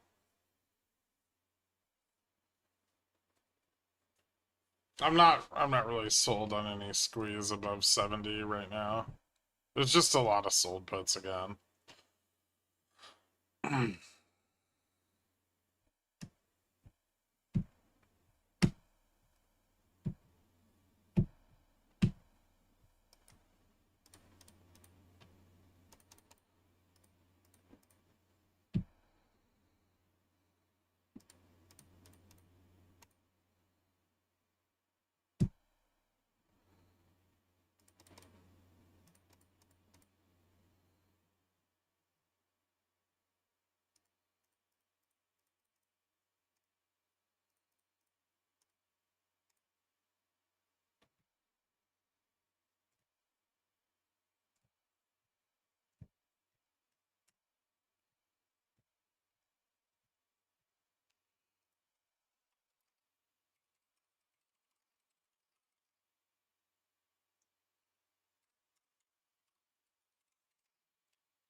This chart reminded me of Frank's day this morning. Open, rip to highs, then fall off a cliff. Well, there wasn't any delta to the upside. That was the problem this morning.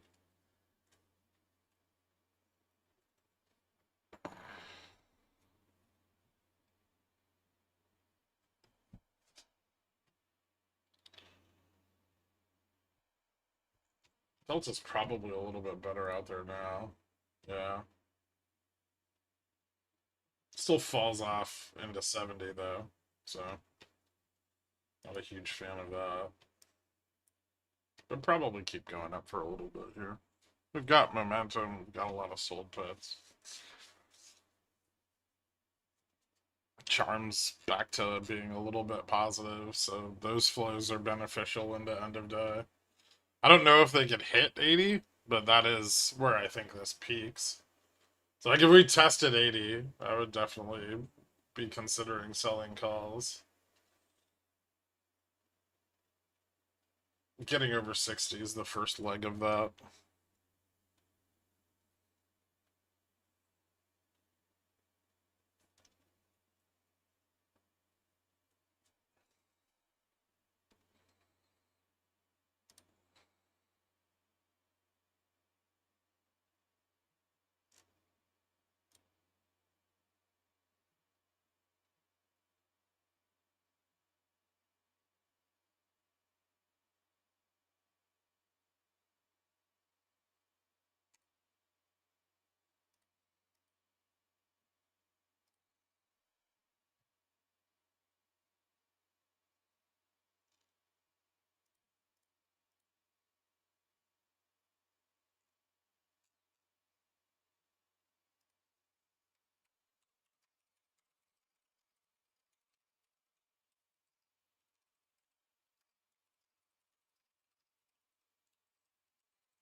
What are you trying to do to the butterfly?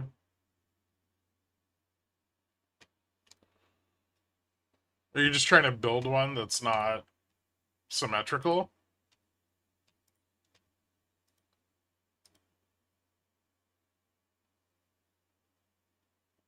So just choose butterfly. And then choose your strike. Like choose one. And then you can edit the strikes and everything else. Just don't choose iron butterfly. You can make it an iron butterfly. But choose just the butterfly option on WeBull desktop.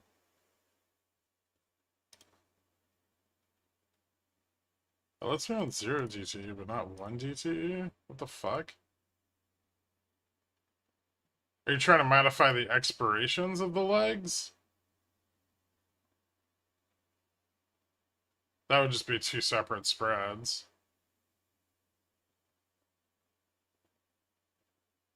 Okay.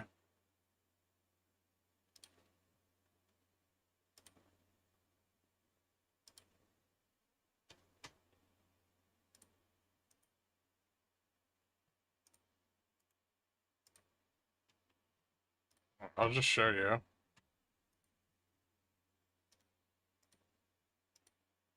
Look. You can change it here. So you just go to options, choose butterfly, go to buy. And then down here you can change the expiration. So if you want to do August 15, like 30, 6,500, the 65 center, you can change all the contracts here.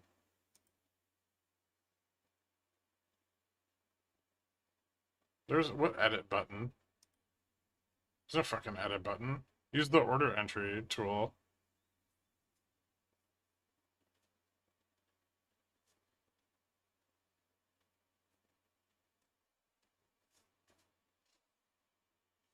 On mobile?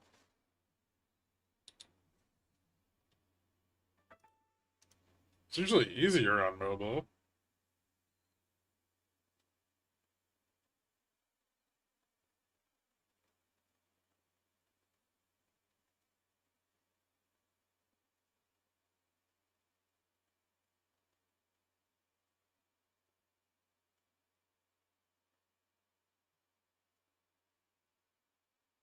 You can change it on mobile too.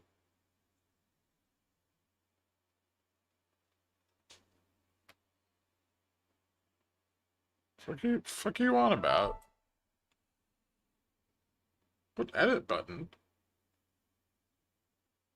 Just go to SPX, click options, click neutral, select iron butterfly. Short iron butterfly, and then fucking change the legs around. Looks like Trump said something. Ooh. Youch.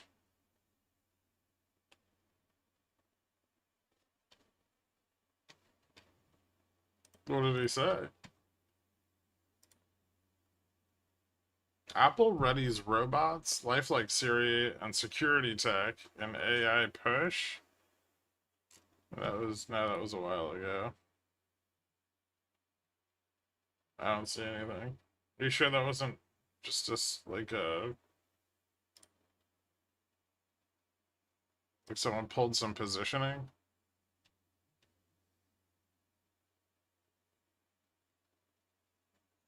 Hmm.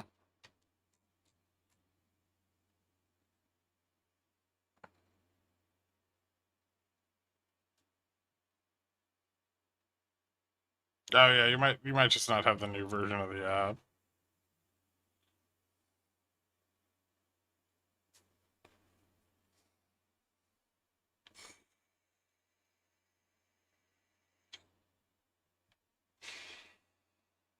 Fell right back into the soul pits. I think that might have just been a rejection.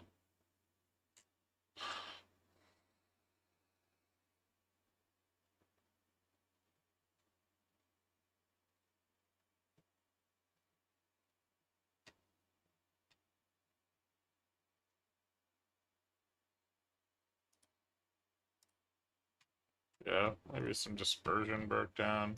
I could check. Yeah, a little bit.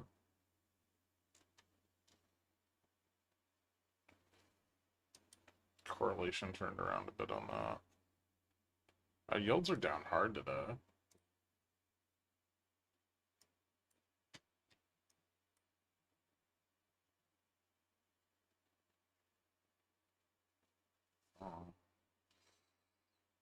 VX rolled.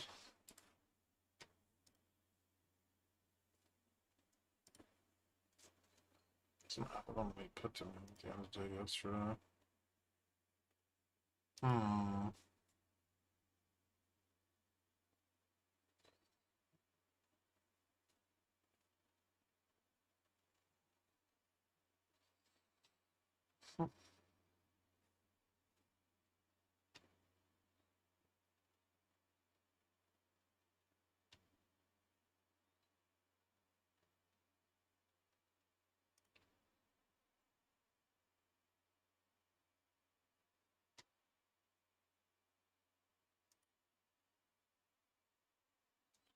Oh, that to me was a crazy move. It's a $10 drop. Can you explain why you're unbothered by it?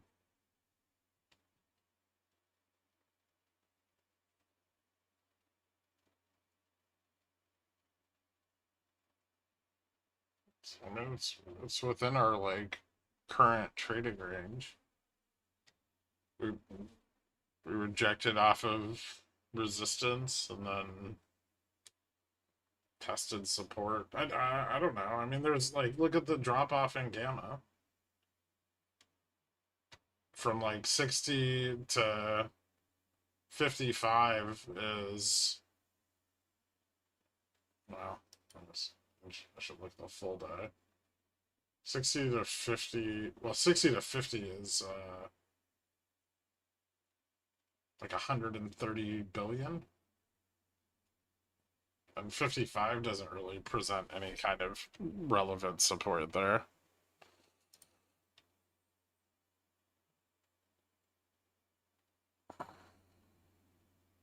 Yeah, it could just be like a vol spike and then some repositioning.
Hmm.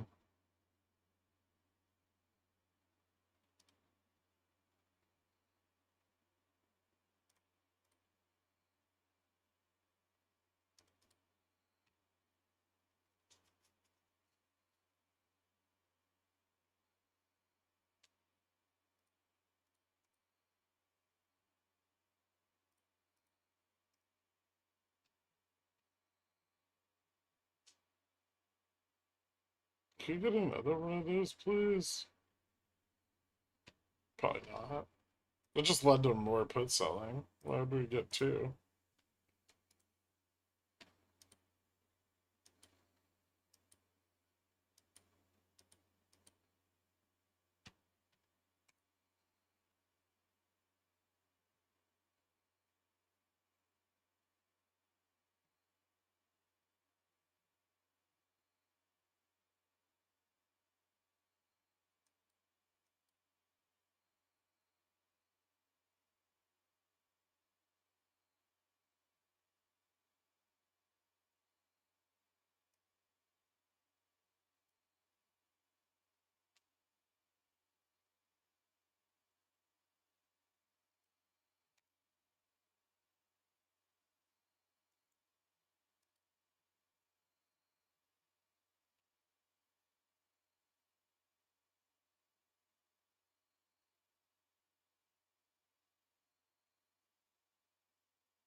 It's twice in 2 days.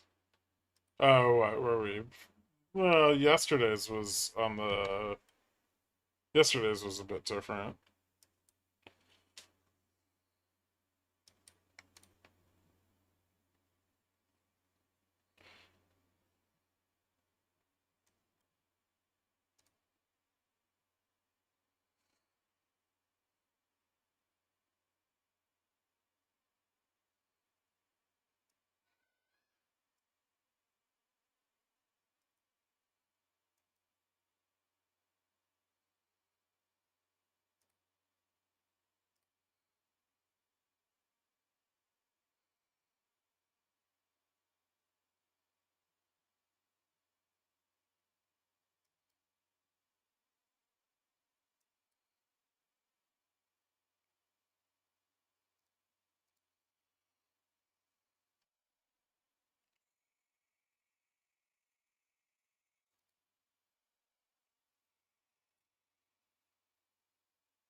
Hmm.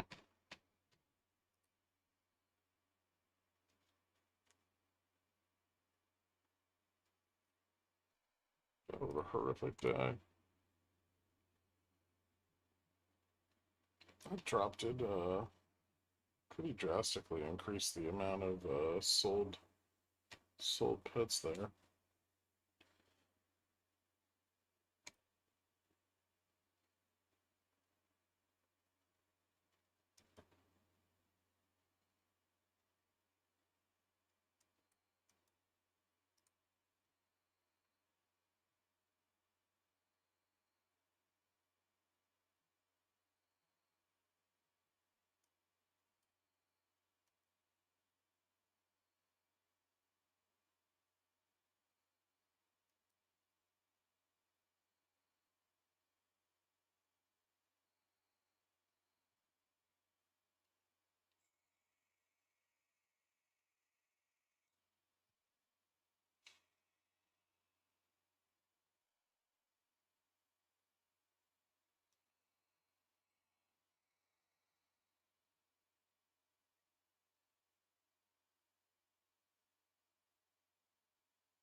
Downside squeeze potential. Some of the short puts at 50 and 40 are getting bought back a little bit.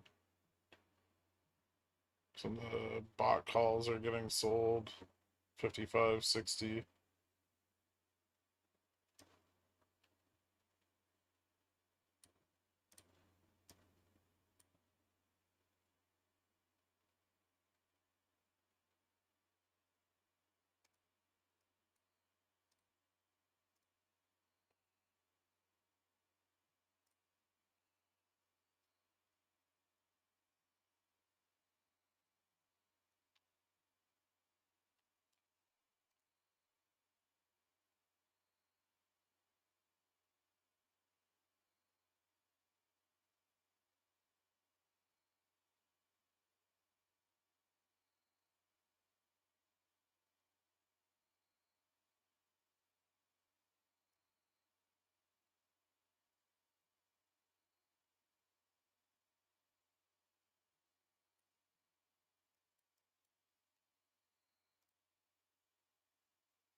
Bob puts coming in at 60.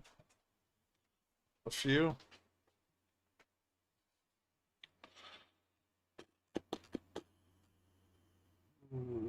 Charm's positive here, but barely. I'm mostly just over the 55 strike.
You're trying to get spreads on EPAM weeklies. Dude, nobody trades fucking options on that stock. The only liquidity is like on the monthly contracts. How do big sudden moves like that not trigger bot sell-offs? They do. It's just the thing that's being sold is more puts.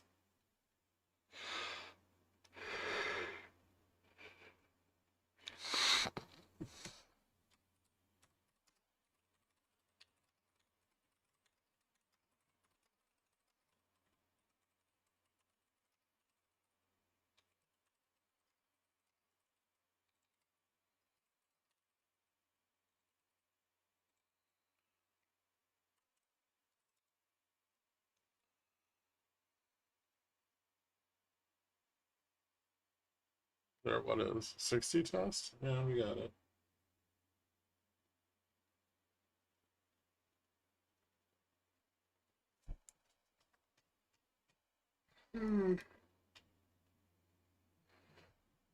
Yeah.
What were you looking at with Apple just now? Don't worry, it's for the pigeon wheels.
Rumpf. Pigeon wheels now get daily picks that print 1,000%? No, not at all.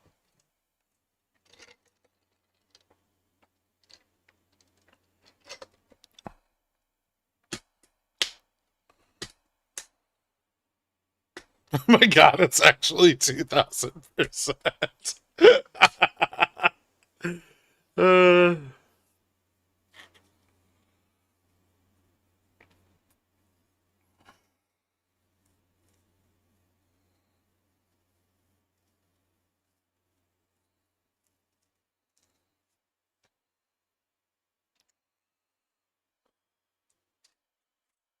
Wait till I leave. Just I see how it is. Yeah, that's actually why I did it.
Billionaires revolt. Tear down this class-based system.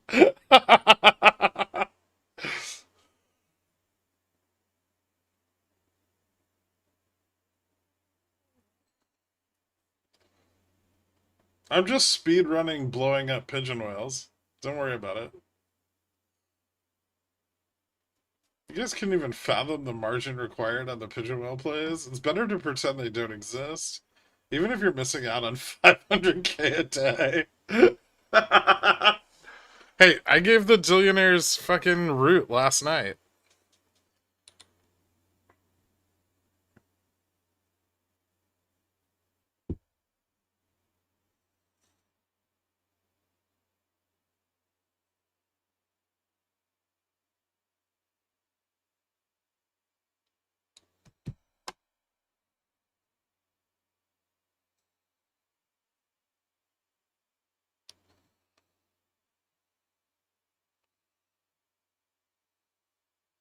Listen,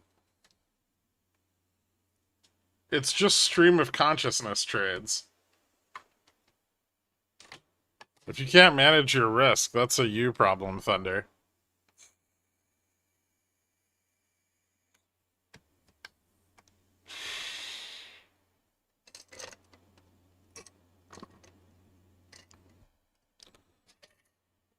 I found the Pigeon Wheel channel 12 minutes ago and I already blew up twice.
Mustard is low-key buzzing.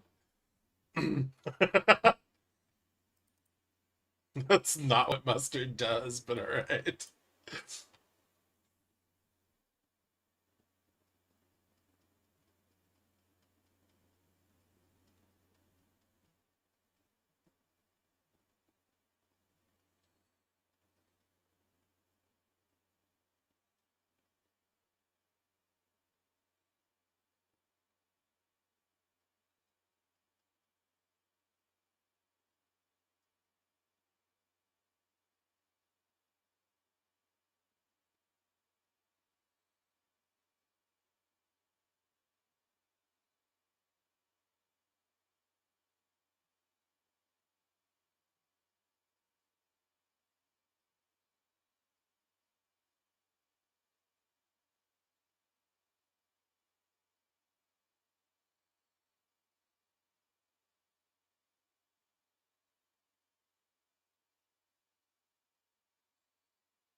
Hmm.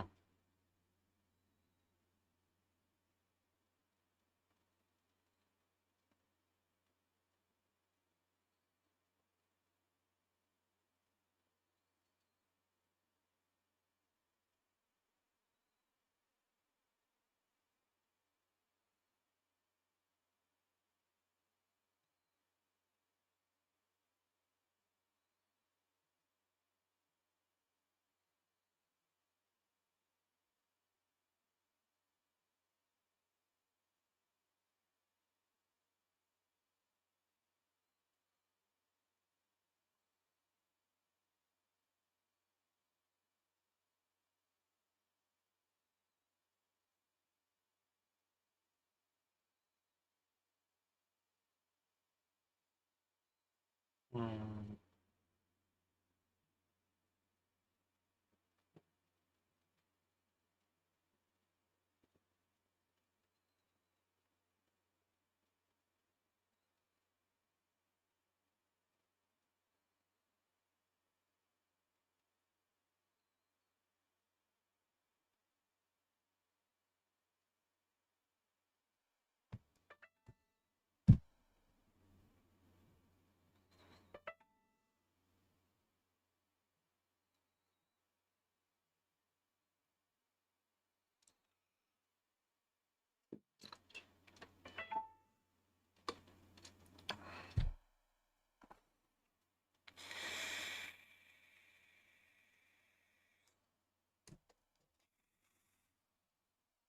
End of day pump to 70.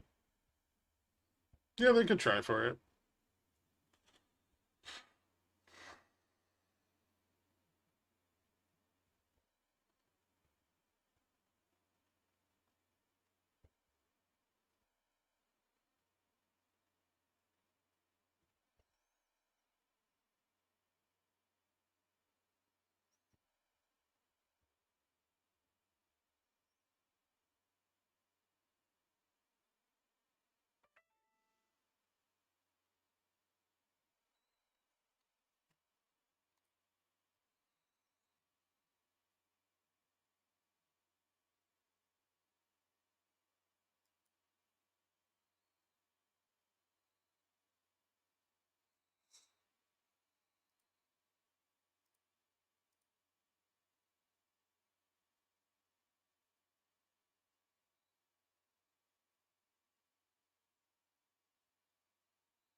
Get the nitrous boost. Probably just need delta decay to help push us up.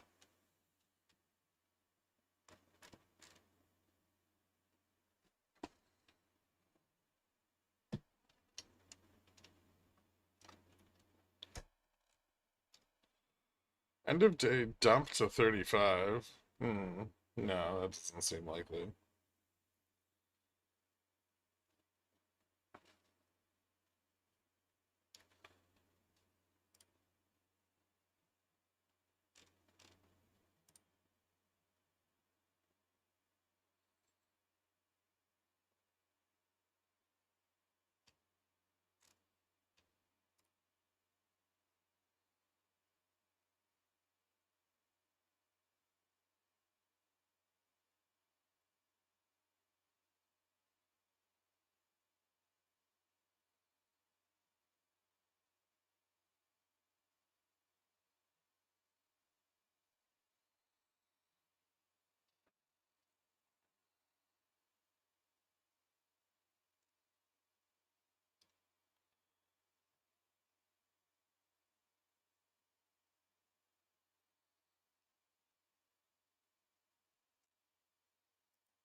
Yo, what's IWM doing? Squeezing still?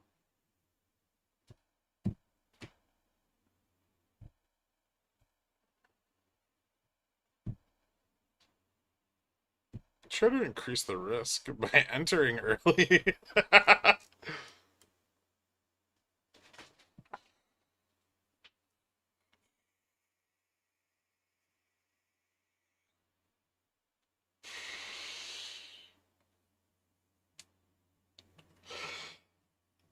It's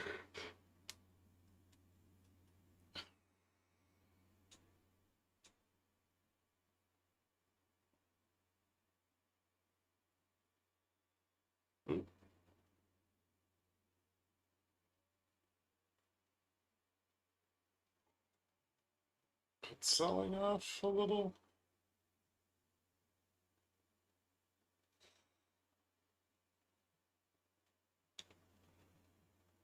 Because charm's positive, so the delta in the money positions is greater than the. Well, the delta of positions of the downside is greater than the delta of the positions of the upside. The decay is pushing us up as the market maker purchases more delta in order to hedge. If you aren't in TQQ puts already, it's too late. No more green candles today. That's not true.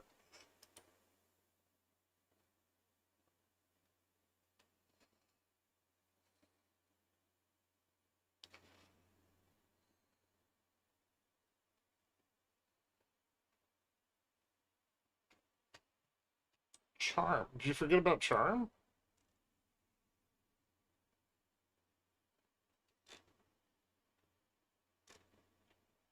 Yeah, I think those out of the money bumps on Vol are just like the spreads are just super fucked.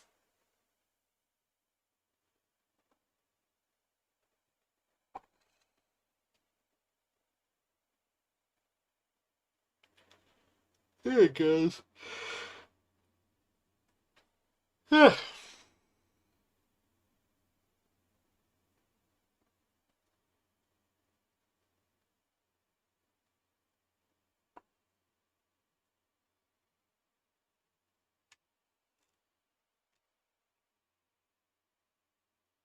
Looks like 75, 80s. It's still around the top for today, like as far as this could go. But 70's a good size resistance, much like 60 was. Maybe even a little bigger. This could just be like a rescue mission for all the puts they sold to the upside earlier today at open. They did try to stabilize the push up to 80.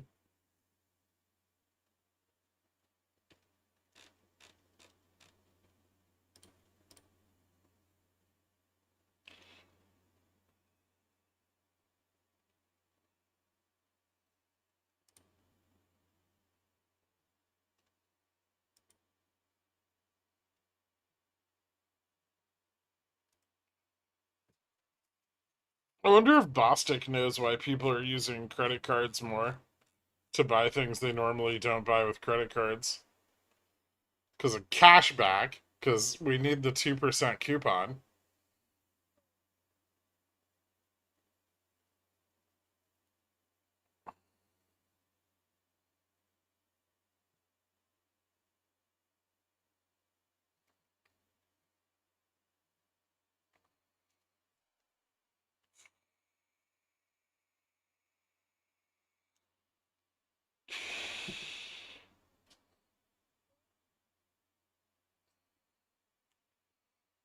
That's for travel points, not from desperation.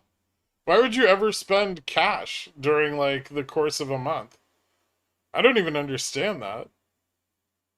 I buy everything with credit cards.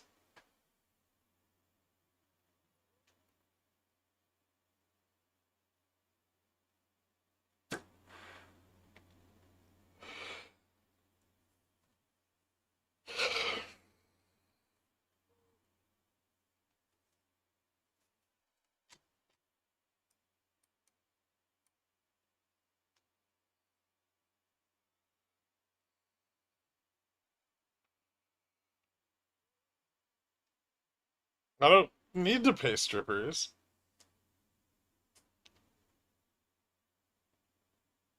I got 18 months, 0% APR.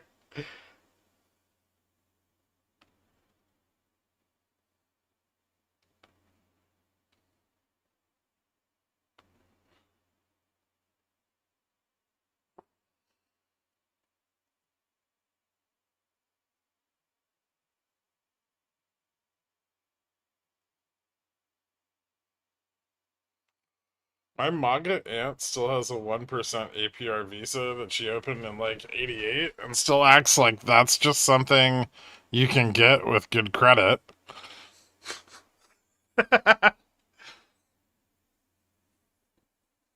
I have a credit card that's like 3.5% fixed, and they won't raise my credit limit on it.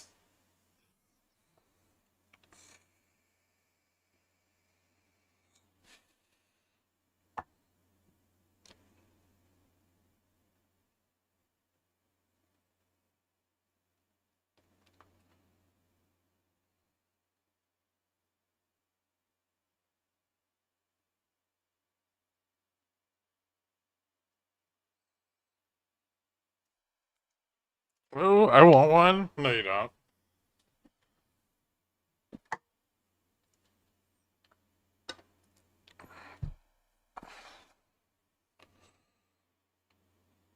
I'd buy a house at 3.5% on a credit card. I'd buy a car on a credit card.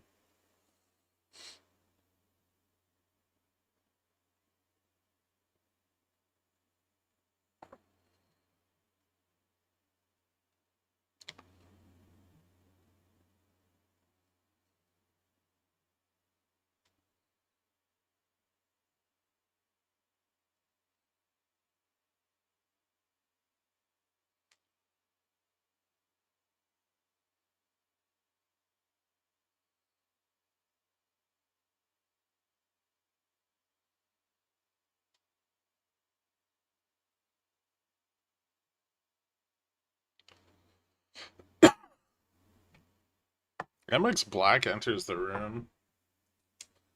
Yep.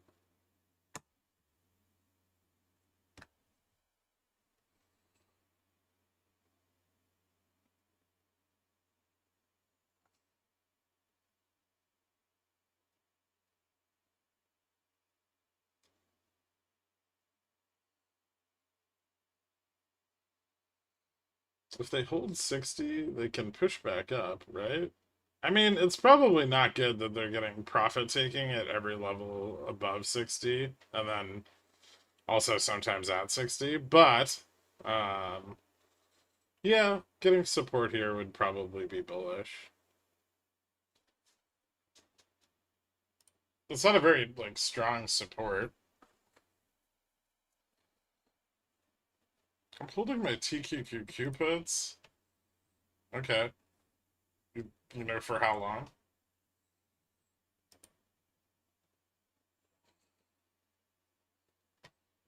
I just want TQQQ to get back to like 80. That'd be even like 82 would be fine by me.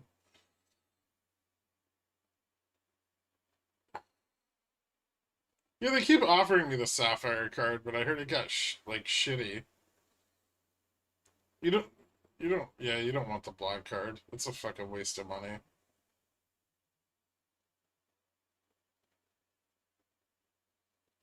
The best is the IBKR margin card. Because you just get charged the margin rate. So you just like go buy a car and pay the overnight margin rate on it.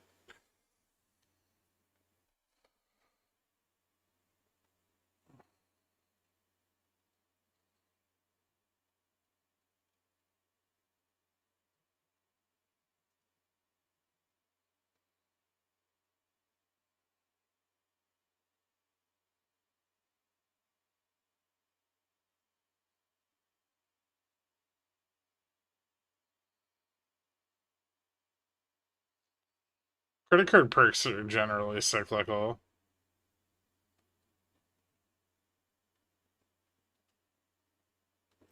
It's mostly just a status symbol. I don't think anybody actually gives a shit about the concierge services. The like car insurance stuff is pretty useful.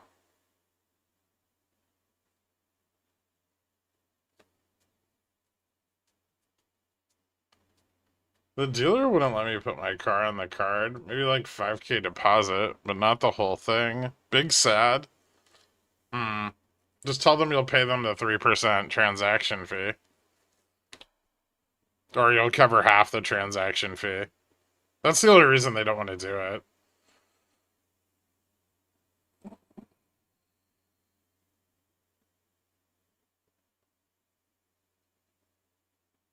Oh, one time I lost an Enterprise rent-a-car in Brooklyn, and then they found it like 6 days later, but somebody had like broken into it and took a shit on the seat.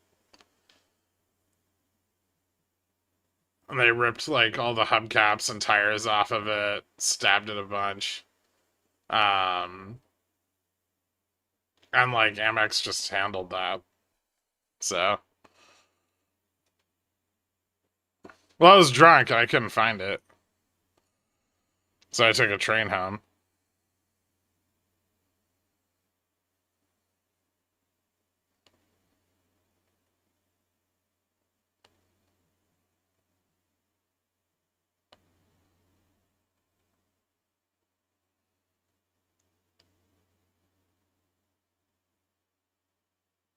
Did you guys know that Ghislaine Maxwell's on work release from jail?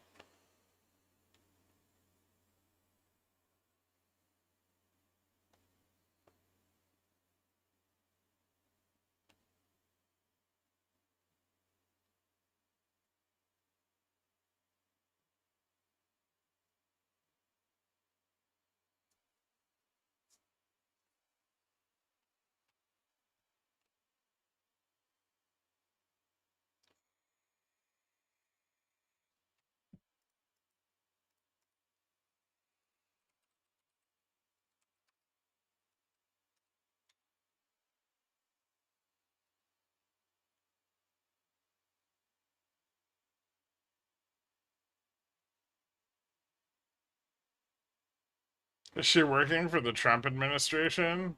Well, I don't know if she's moved into her role yet, but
is it true that hedgies are getting blown up?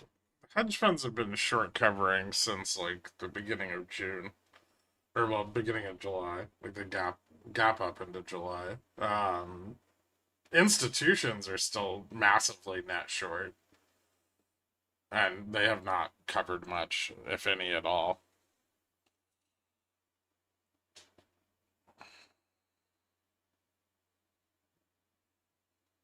Also, you still have like systematic funds basically neutrally positioned.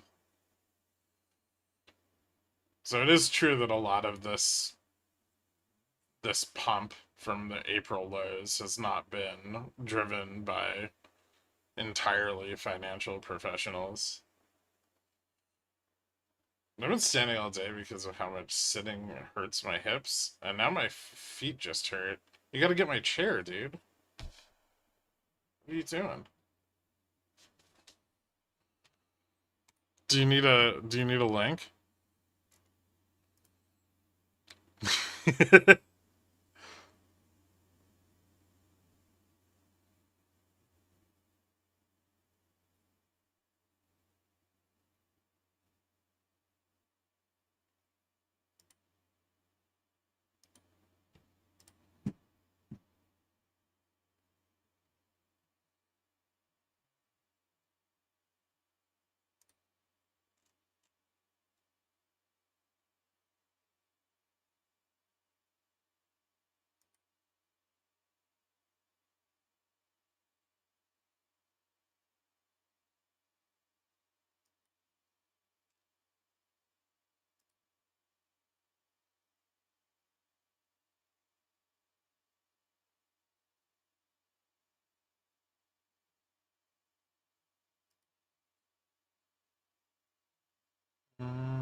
Tell her you're gonna become disabled if you don't buy a better chair. You're not gonna become disabled if you buy a if you don't buy a house.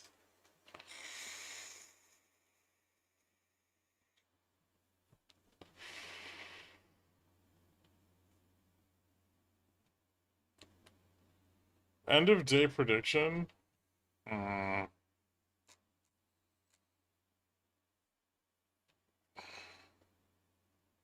Above 50.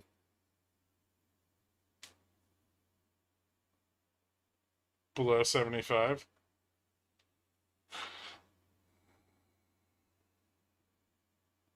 Yeah, mostly.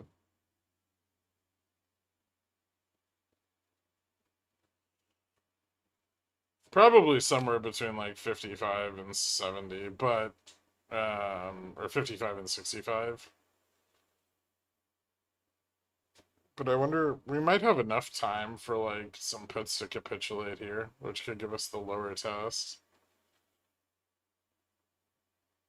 They'll probably sell again, which will, leave us pretty flat day over day, but I could see us getting another push down and then some put selling at like the 50 strike. Some more put selling at the 50 strike.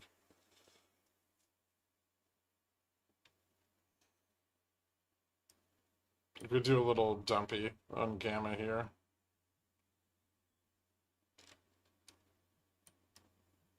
$55 is very just awful. So 50, 60. The aggregate.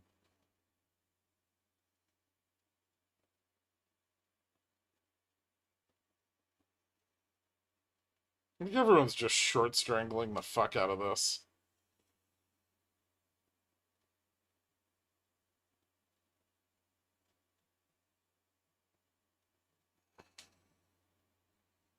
And pretty much every strike is net sold, with the exception of some bot puts at 70 and some bot calls like 40 through 25.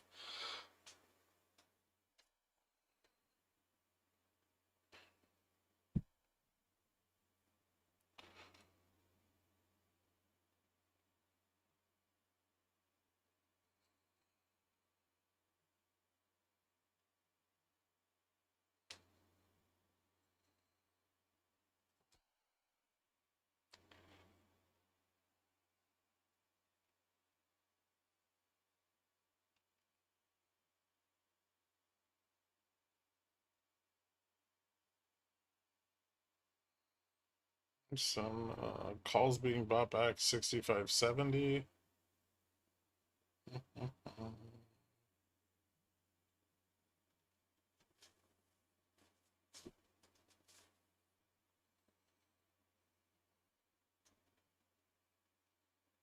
On profits taken on calls at 60.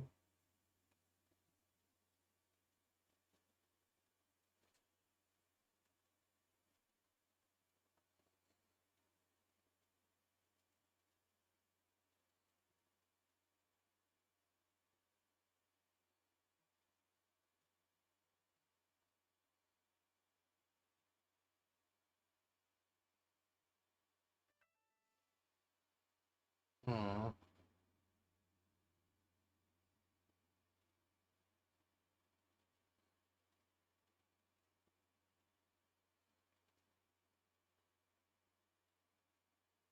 Hmm.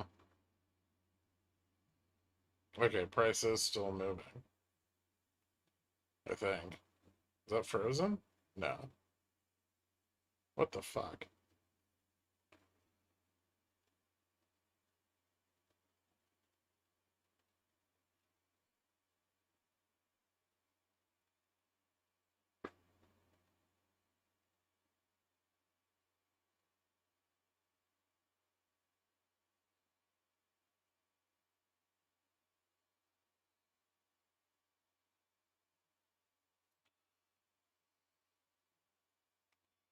I just want to say that puts indeed do cost Sam like shares. Yes. They do both cost money.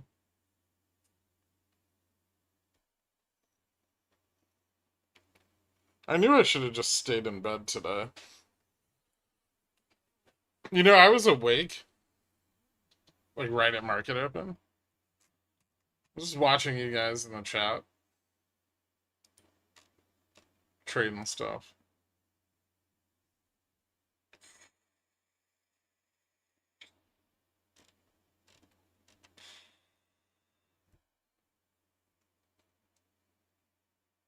Almost like a full hour went by before someone said something so absurd I had to respond to it.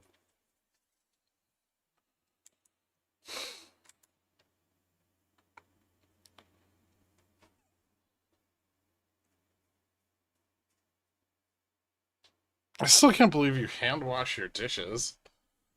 What the fuck else would I do with them? I mean, I don't create a lot of dirty dishes. I have a dishwasher. I just don't use it.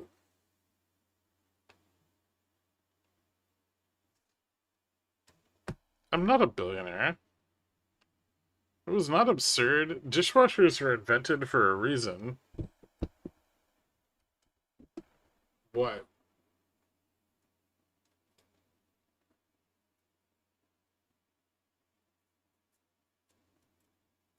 It takes like fucking 5 seconds to wash all the dishes. Yeah, I have air conditioning.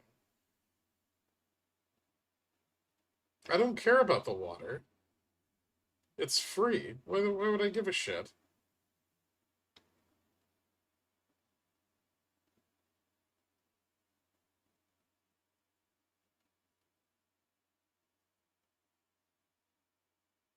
Dishwasher takes like 40 minutes to wash your dishes. It's not fucking 3 seconds.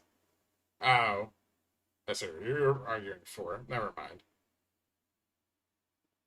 When the fuck has it ever taken you 40 minutes to do a sink full of dishes?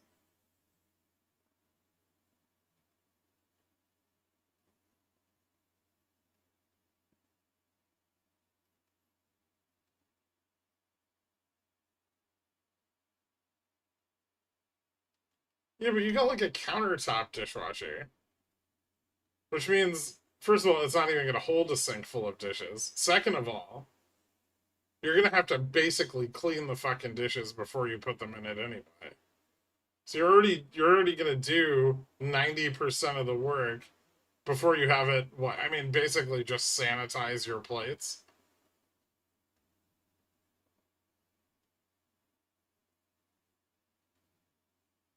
You think your children are going to use the dishwasher? They're going to just like take a bowl of goldfish and shove them in there without fucking, and then turn it on, and then it's gonna be ruined.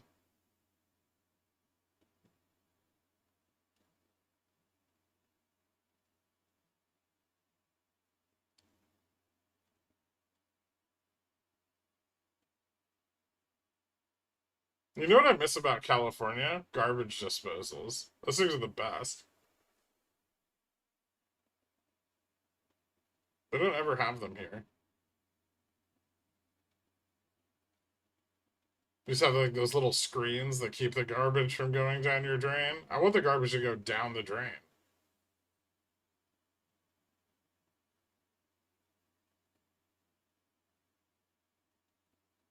You've impacted my life for the better or worse by holding me accountable in another way yet again. I hope so.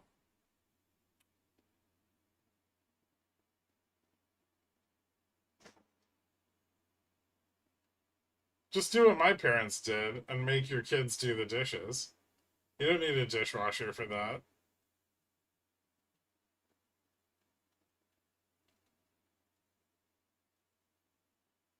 Teach them young that life sucks.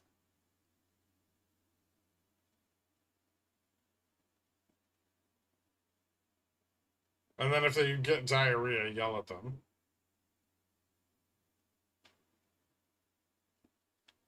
Why didn't he replace the garbage disposal?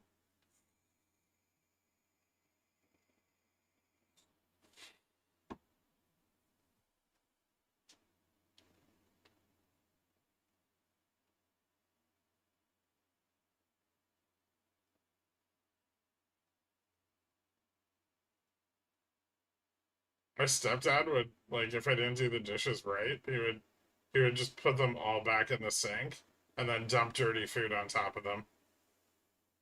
And he'd tell me, try again.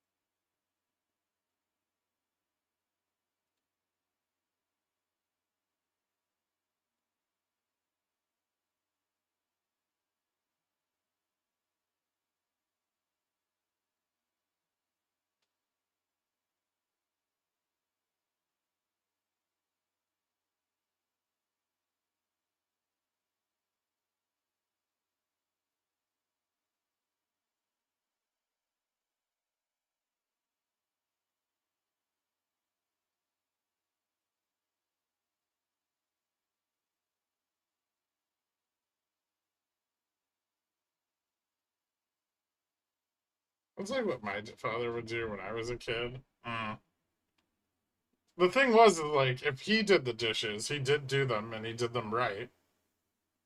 So like I couldn't argue that like he wasn't doing them to that standard already.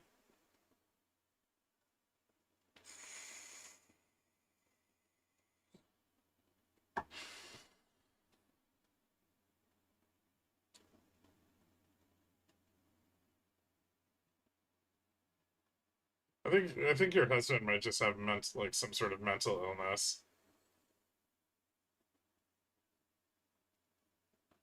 Who's composting? That's disgusting. Get that shit out of your kitchen. You only have 600 square feet. You can't reserve one of those feet for compost. No, he never told me to drink my own spit. I was told to walk off several injuries, though. I couldn't argue with my dad because he'd slap me.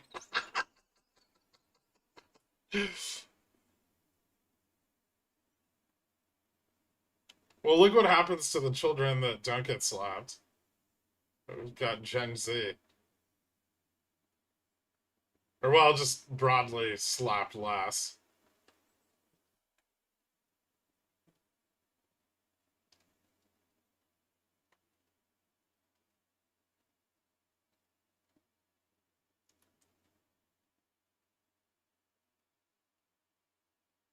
I love doing the dishes. I put on obnoxiously large headphones and listen to music. Whenever my wife or kids tries to talk to me, I condescendingly point to the headphones and yell, "I can't hear you."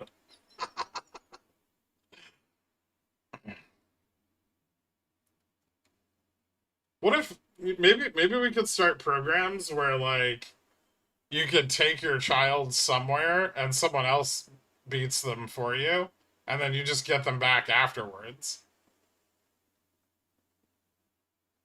And that way the trauma's not associated with the parent.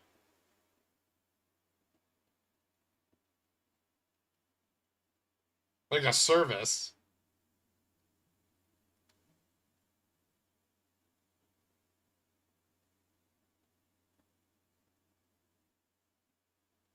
That's what they just used to do at Catholic school. They don't do it at Catholic school anymore.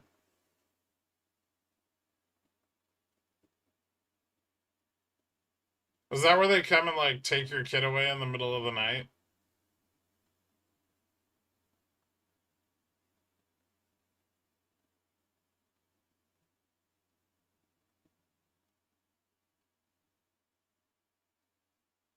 You guys need to see a counselor.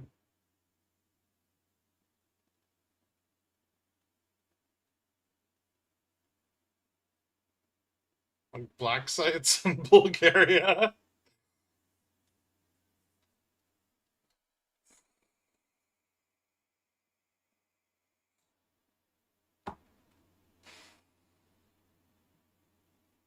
How is this day not over yet?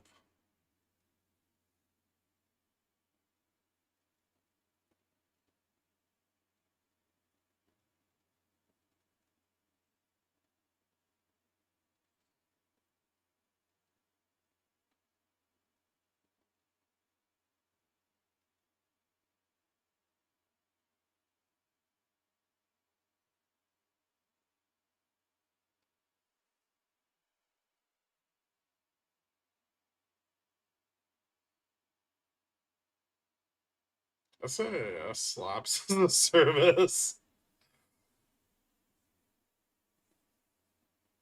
It doesn't even have to be like spankings. It can just be like a punishment, like mystery rooms for adults. You know, just like your kid like goes to this like place and they have to do like 5 hours of demeaning physical or mental labor. And then you pick them up afterwards and you're like, did you learn your lesson? Because you don't want to do the shitty stuff, right?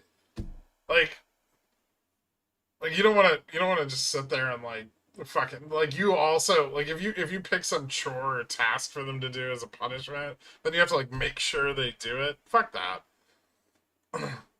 This is a billion-dollar idea. I'm gonna run with it. You could be drinking happy hour, some bar down the road, having a good time, dancing.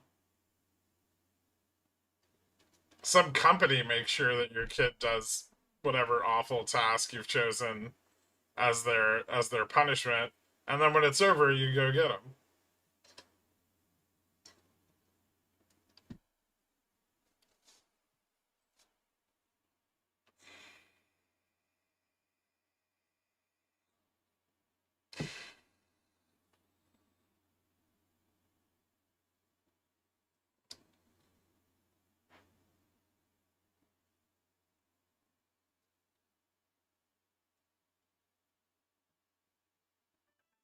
Pitch it to your daycare company. That group of people would not be receptive.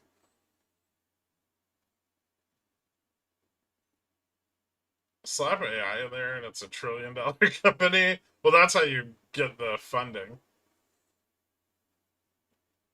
You use the AI to think up the best punishment.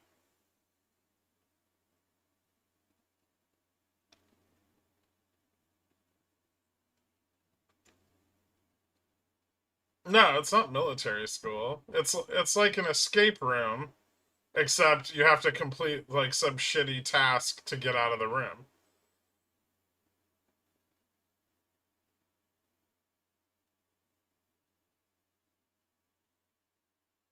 Like a sink full of dishes, or like an infinite bag of trash that you have to just keep taking out over and over again.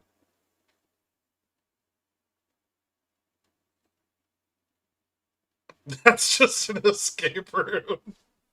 We're gonna brand it differently though, D2. That's the point. I said, instead of being a punishment for adults, we can use it for children.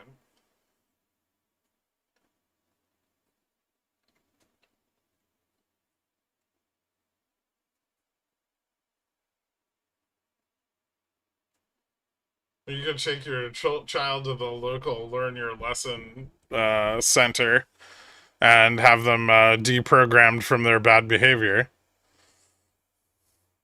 This is actually amazing. Everyone would pay for this.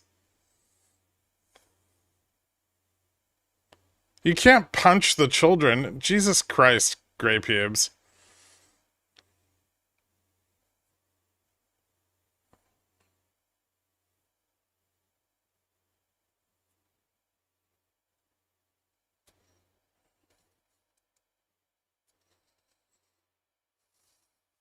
I'm down for this. Also not punishment. This is a discipline maximizer.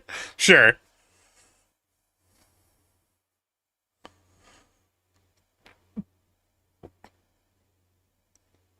Wow, liberal.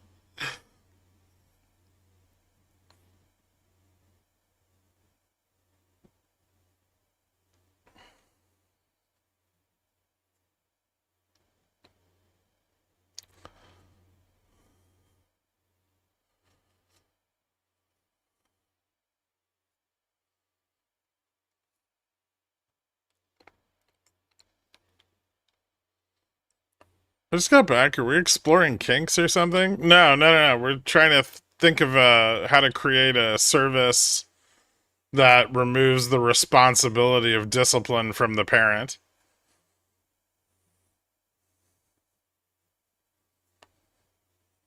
while still getting the same effect.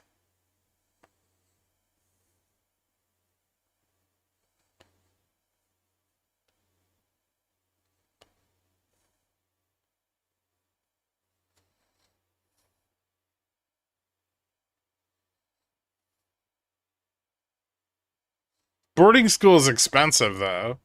This could be like, $40 an hour.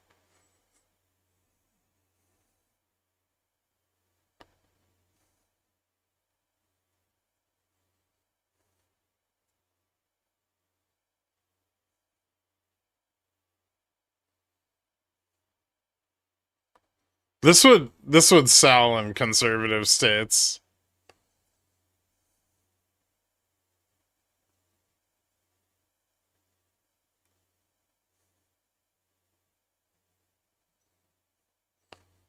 Yeah, but when you send your kid to Catholic school, there's like a 50 to 60% chance that they get diddled.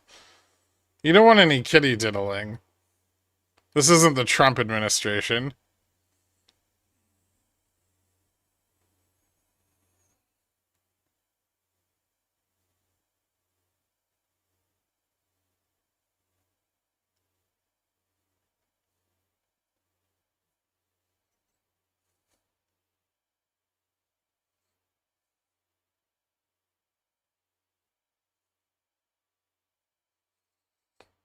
Is this over yet? Jesus Christ.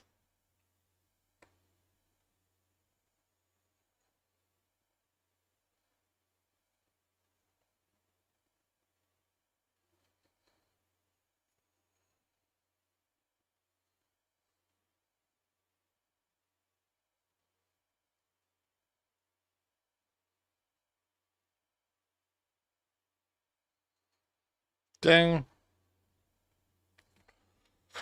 That was fun.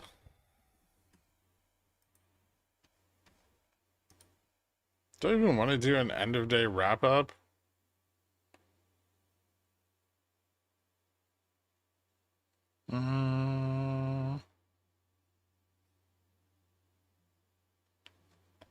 Please?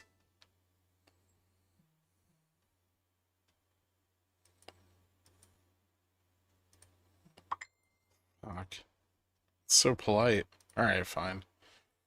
So we fell back to trend on ES, got a bounce, still a lower high.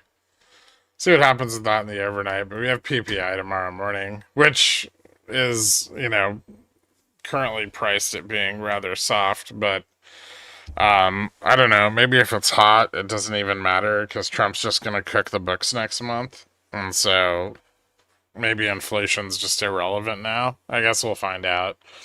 Dollar down today, yields broadly down across, well, from like the 2-year out to the 30, pretty steeply, but also like the short paper.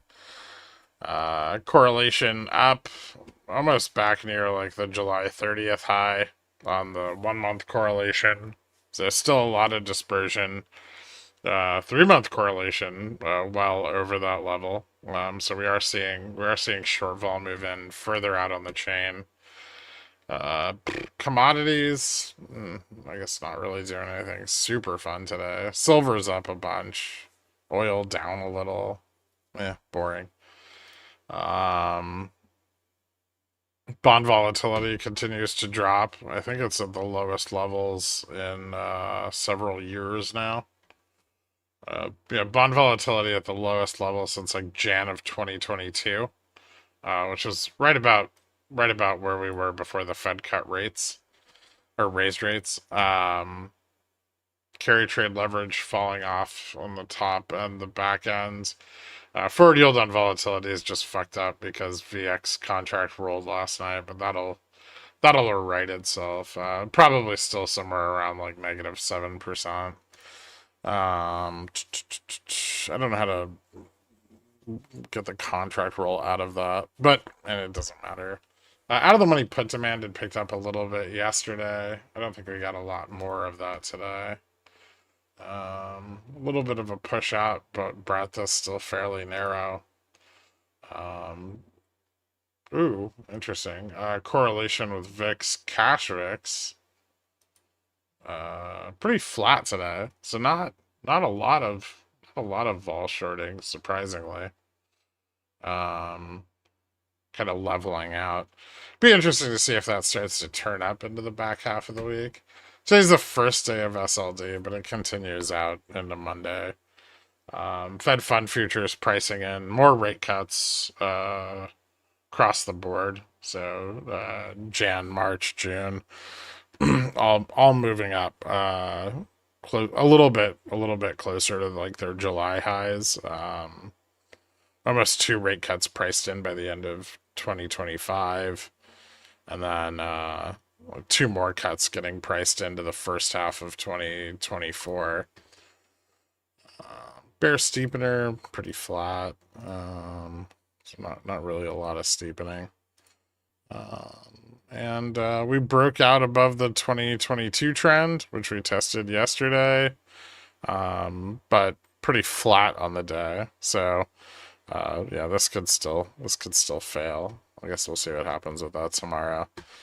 And that's about it. Tech not really outperforming today, but it does look like we're getting some defensives rotation. Consumer services picked up. Health tech running pretty hard. Lilly up 3%. See some like move into energy minerals, consumer non-durables, commercial services, health services, process industries doing well, utilities up. So this could be a little bit of like de-risking prior to OPEX. We'll see if that manifests into any actual sell-off tomorrow, but maybe not. And that's what I got for you guys. PPI is going to be important tomorrow, and I guess I can explain why. Although I'm going to write this later tonight.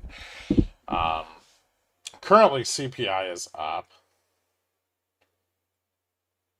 If you saw what I tweeted last night, none of the other countries are paying tariffs right now. And so, even though there's a delay on the larger Chinese tariffs, there are still like 25 to 30% tariffs in effect against China currently. And so, none of our import partners are currently paying more money on imports, which means either consumers or producers are eating that inflation. And we see a small bump in CPI, but we've seen producer prices rising steadily for the last several months. Now, there was inventory front loading, which did help stave off some of the inflationary pressures from that, but not all inventories are durable, and many of them do have some kind of rollover. And as those inventories are starting to roll over, we're probably going to start to see more price pressure on producers. And the question is how efficiently can producers pass those prices forward to consumers? How willing are they to? Remember that consumer sentiment is not back to where it was in January of even this year or December of last year, where consumer sentiment kind of topped out. And so if consumer sentiment is low, it becomes a lot harder to pass forward pricing without further eroding market share. And then if producers are absorbing the costs, that's going to reduce net margins pretty much across the board in almost any industry that's reliant on imports, which is basically all of them, with the exception of some tech services. But even those are still reliant on some of that, and they if costs go up, they need to pay their employees more, otherwise they are going to lose talent. There's no way of avoiding it, regardless of what sector you're in. And so if PPI is also up tomorrow, especially if it's above analyst estimates, the presumption is going to be that producers are currently eating tariff costs, and how much those tariff costs are up is going to be fairly significant and for how we are pricing Fed rate cuts right now. Right now, we're assuming that CPI, PPI are going to be pretty flat. We're pricing in, like 4 rate cuts over the next 2 halves, with 2 of those rate cuts being before the end of this year.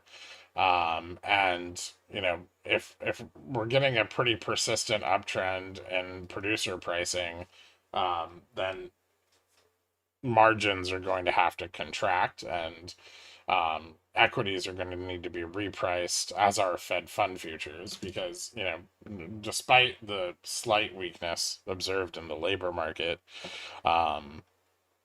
the Fed still can't really justify cutting if inflation is moving up, especially if it's significantly above their target range, unless they're going to adjust their baseline to 3%.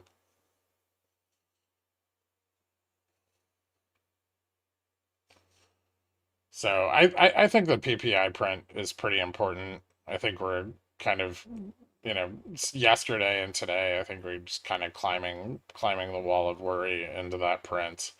And then also import-export prices on Friday, University of Michigan data on Friday.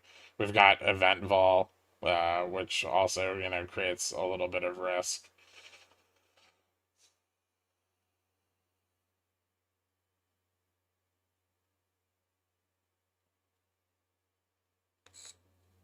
Yeah, they're eating it for now, but they will have to pass the cost forward, of course.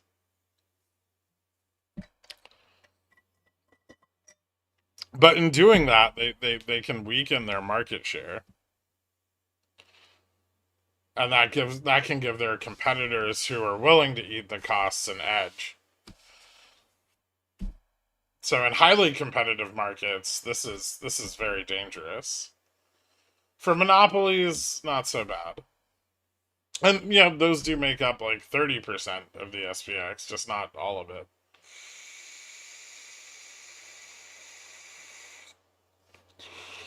Numbers aren't cooked tomorrow. The new BLS head doesn't come in until he's confirmed by the Senate, which at the earliest is still a month out. So it may be even that next month's numbers don't have time to be cooked either. I assume what they're going to try to do is rush his approval by the Senate, and then he's going to come in and cancel the monthly inflation reports and move to quarterly, and that gives them time to cook the books.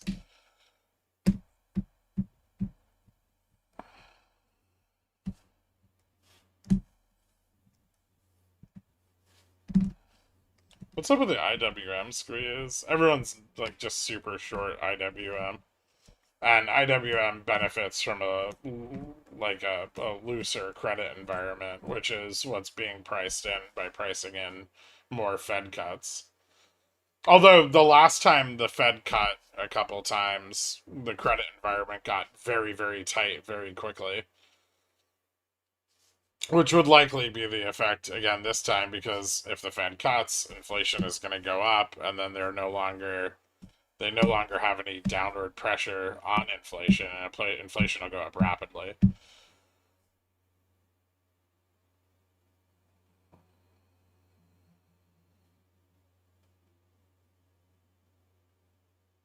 What do you think PPI will be tomorrow? I think the mid estimates for PPI are already like 0.3% per month, or month over month.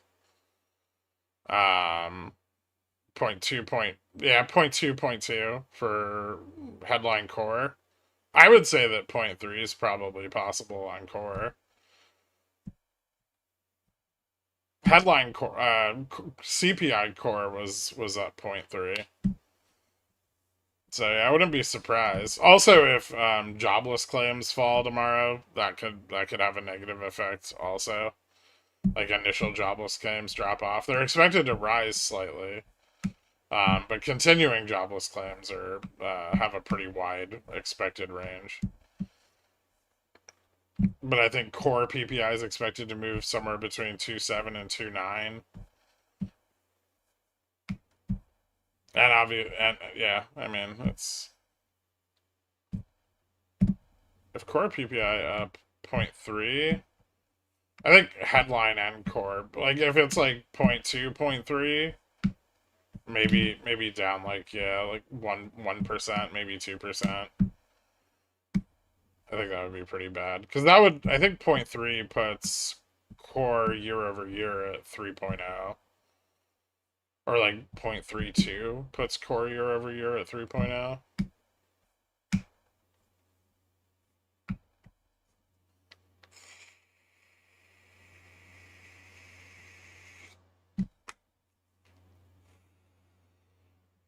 So we'll see how it pans out, but I'll write up a little bit more on it tonight. Thanks, guys. Later.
Kenny's Mayonnaise is a proud sponsor of Pickle Financial, so when you get a hankering for some creamy, delicious mayo after a long